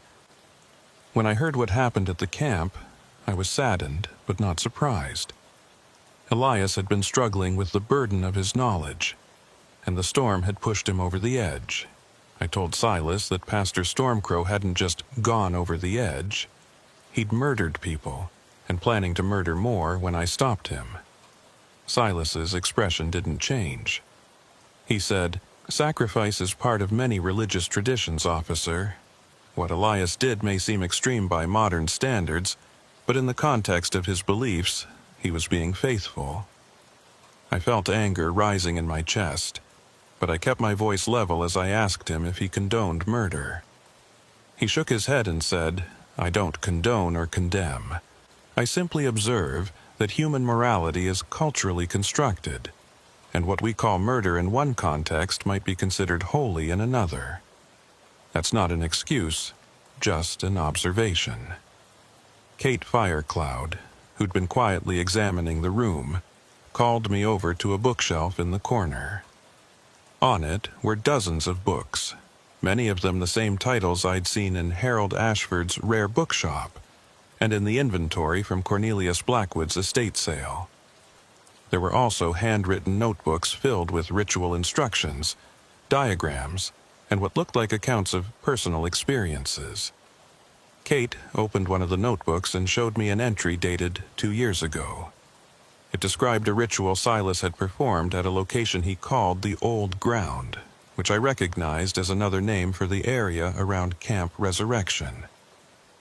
I asked Silas if he'd been to Camp Resurrection, and he admitted he had, multiple times over the years. He said it was a sacred site, one of the few places where the old energy still lingered. He'd never harmed anyone there, he insisted.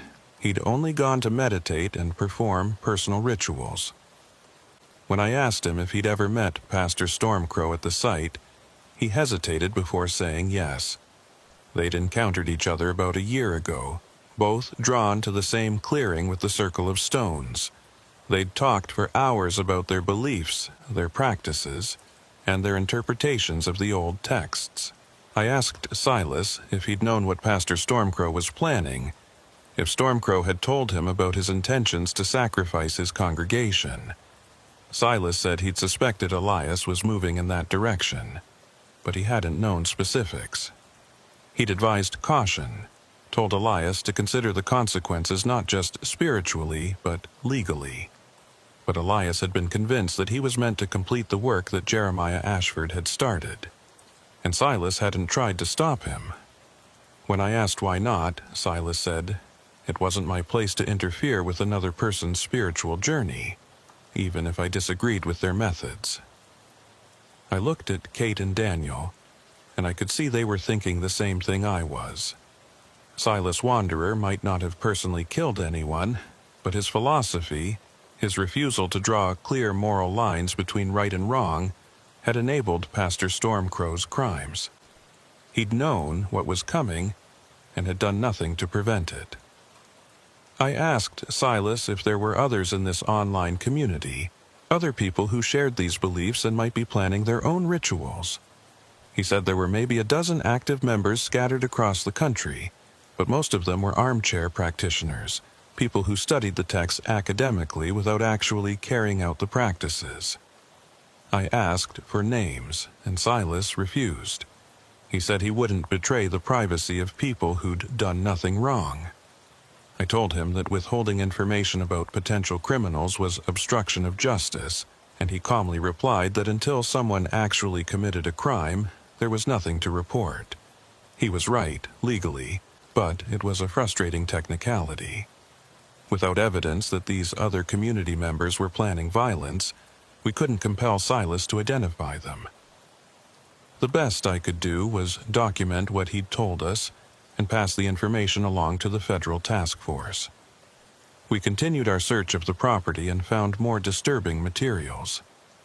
In a shed behind the house, Silas had what he called his ritual space, a small room with an altar, candles, and various ceremonial objects including knives and bowls. He insisted he used them only for personal rituals, cutting himself in small, symbolic ways to enact the purification practices described in the texts. He showed us scars on his arms and chest, dozens of them. thin white lines that formed intricate patterns. It was self-harm disguised as spirituality, and while it wasn't illegal for an adult to cut themselves, it was deeply disturbing. We also found journals documenting Silas's rituals over the past 15 years. He'd started with simple meditation and prayer, but had gradually incorporated more extreme practices, including prolonged fasting, sensory deprivation, and the cutting rituals he'd mentioned. The entries were detailed and clinical, describing his physical and mental states during and after each ritual, and they painted a picture of someone who'd slowly disconnected from consensus reality. Silas lived entirely within his own constructed spiritual framework, and that framework had no room for conventional morality or concern for others. After completing our search, I told Silas we'd be confiscating some of his materials as evidence and that he should expect follow-up visits from federal investigators. He accepted this calmly, saying he had nothing to hide and would cooperate fully. As we were loading the books and journals into our vehicles, I asked him one final question. I said, "Silas, do you think Pastor Stormcrow was wrong in what he did? Not legally wrong, but morally wrong?" He looked at me for a long moment, and then he said, "I think Elias was true to his beliefs, and that's all any of us can be. If his truth led him to take lives, then that was the path he walked. My truth is different, but I don't presume to judge his." That answer crystallized something for me. Silas Wanderer was dangerous not because he was violent himself, but because his ideology created permission structures for violence in others. By refusing to condemn Pastor Stormcrow's actions, by framing murder as simply another valid spiritual practice, he was providing intellectual cover for anyone who might be tempted to follow in Stormcrow's footsteps. And as long as people like Silas were out there spreading these ideas, there would always be the risk of another Pastor Stormcrow emerging. We left Silas at his homestead and drove back to the station in silence. When we arrived, I immediately contacted Marcus Silvercloud and briefed him on what we'd found. He said the federal task force would take over from here, conducting a thorough investigation into Silas Wanderer and his online community. In the meantime, Silas would be monitored, not arrested, but kept under surveillance to make sure he wasn't planning anything himself or helping others plan violence. It was the best we could do within the constraints of the law. That evening, I sat in my living room and thought about everything I'd learned over the past 3 months. Pastor Elias Stormcrow hadn't been an isolated case, a single, disturbed individual who'd somehow stumbled across dangerous ideas. He'd been part of a network, small and loosely connected, but real, of people who were actively working to revive and practice ancient, violent forms of worship. Some of them, like Silas, might never cross the line into actual violence, but others, like Stormcrow, would. And the question wasn't if it would happen again, but when and where. I pulled up my laptop and started researching the names Silas had mentioned, the other members of his online community that he'd refused to identify. It took hours of digging through forums and social media, following threads and connections, but eventually I compiled a list of likely suspects. There was a woman in Oregon who ran a blog about pre-Christian sacrifice rituals, a man in Texas who'd been arrested years ago for desecrating a cemetery in what he called a purification rite, and several others scattered across the country. I sent the list to Marcus with a note explaining how I'd compiled it, and he thanked me but reminded me again that I needed to step back and let the professionals handle it. He was right, but stepping back felt like giving up. I'd seen firsthand what happened when these ideas took root in someone's mind, and I couldn't shake the responsibility I felt to prevent it from happening again. But I also knew I was just one cop in a small department, and this was a problem that extended far beyond my jurisdiction. All I could do was stay vigilant, watch for warning signs in my own community, and hope that the federal task force would be able to contain the threat before it spread further. 2 weeks after our encounter with Silas Wanderer, I got a call from Marcus. He said the task force had made several arrests, people who'd been planning rituals similar to what Pastor Stormcrow had carried out. One of them was in Georgia, a man who'd been stockpiling supplies and had detailed plans to abduct and sacrifice homeless people. Another was in New Mexico, a woman who'd been trying to recruit followers for what she called a return to authentic worship. The arrests had been made quietly, without media coverage, to avoid inspiring copycats or creating panic. Marcus also told me that Silas Wanderer had been taken into federal custody, not for any crime, but for protective custody and psychiatric evaluation. The evaluation had revealed that while Silas wasn't actively planning violence, his mental state had deteriorated to the point where he was a danger to himself. He was being held in a secure facility where he could receive treatment and where authorities could monitor him. It wasn't the resolution I'd hoped for. I'd wanted to see him prosecuted for his role in enabling Pastor Stormcrow. But it was something. The case officially closed a month later. The federal task force issued a report detailing their findings, acknowledging that there was a small but concerning network of individuals interested in reviving violent religious practices from America's colonial past. The report recommended increased monitoring of online communities discussing these topics, better information sharing between law enforcement agencies and public education about the warning signs of religious radicalization. It was all sensible and bureaucratic, and I doubted it would make much difference.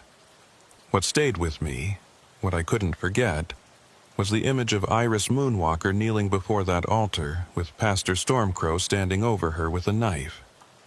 She'd trusted him, believed in him, and he'd been planning to kill her as an act of devotion. That betrayal, that perversion of faith and trust, was something that haunted all of the survivors. I'd spoken to Iris a few times in the months after the incident, and she'd told me she couldn't step foot in a church anymore, couldn't pray without remembering that night. Pastor Stormcrow had stolen more than just lives. He'd stolen the faith and security of everyone who'd believed in him. I continued my regular patrol duties, responding to calls and handling routine police work. But I was changed by what had happened at Camp Resurrection. I paid more attention to the people in our community who kept to themselves, who had unconventional beliefs, who might be sliding toward the kind of isolation and radicalization that had consumed Pastor Stormcrow. I wasn't trying to police people's thoughts or beliefs, but I was trying to be aware, to catch warning signs before another tragedy unfolded. 6 months after the storm, I drove out to Camp Resurrection one last time. The tribal council had finally approved its demolition, and a crew was scheduled to start tearing down the buildings the following week. I wanted to see the place one more time before it was erased, to stand in that chapel where I'd taken a life and make peace with what had happened. The drive was familiar now, and when I arrived, the camp looked smaller and less threatening than it had that terrible night. I walked through the empty buildings, seeing them in daylight for the first time. The chapel was just a small, decaying room with rotting pews and a simple altar. There was nothing inherently evil about it, nothing that explained why Pastor Stormcrow had chosen this place for his dark work. It was just wood and nails and time, deteriorating like everything else in the swamp. The evil had been brought here by a human being, carried in his mind and his heart, and now that he was gone, the place was just sad and forgotten. I stood where I'd stood that night, where I'd fired the shots that ended Pastor Stormcrow's life, and I tried to feel something, regret or vindication or closure. But all I felt was tired of carrying the weight of what I'd seen and done, tired of knowing that there were more people like Stormcrow out there, tired of feeling like I was fighting a battle I could never win. I stayed there for maybe 10 minutes, and then I left, walking back to my truck without looking back. The demolition happened on schedule, and within a week, Camp Resurrection was reduced to rubble and hauled away. The land was left to return to swamp, and within a few months you couldn't tell there'd ever been buildings there. Nature reclaimed the space, covering the scars with new growth, and the only evidence of what had happened were the official reports and the memories of those who'd survived. But I knew, and Marcus knew, and the federal task force knew, that the real danger wasn't in abandoned buildings or isolated clearings in the swamp. It was in the ideas themselves, in the texts and manuscripts that continued to circulate, in the online communities where people radicalized each other with talk of purification and sacrifice and returning to authentic faith. Those ideas couldn't be demolished or hauled away. They persisted, passed from person to person, waiting for the right combination of isolation, mental illness, and opportunity to turn someone into the next Pastor Elias Stormcrow. I think about that sometimes, late at night when I can't sleep.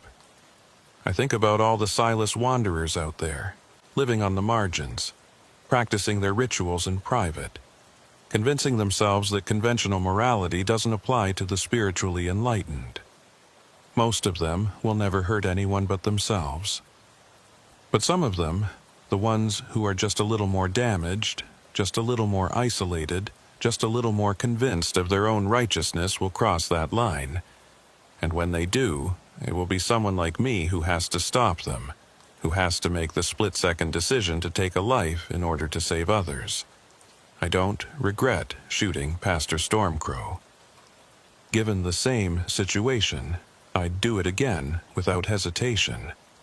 But I do regret that we live in a world where such decisions are necessary, where faith can be twisted into justification for murder, where ancient texts written by disturbed zealots can still reach across centuries to poison modern minds.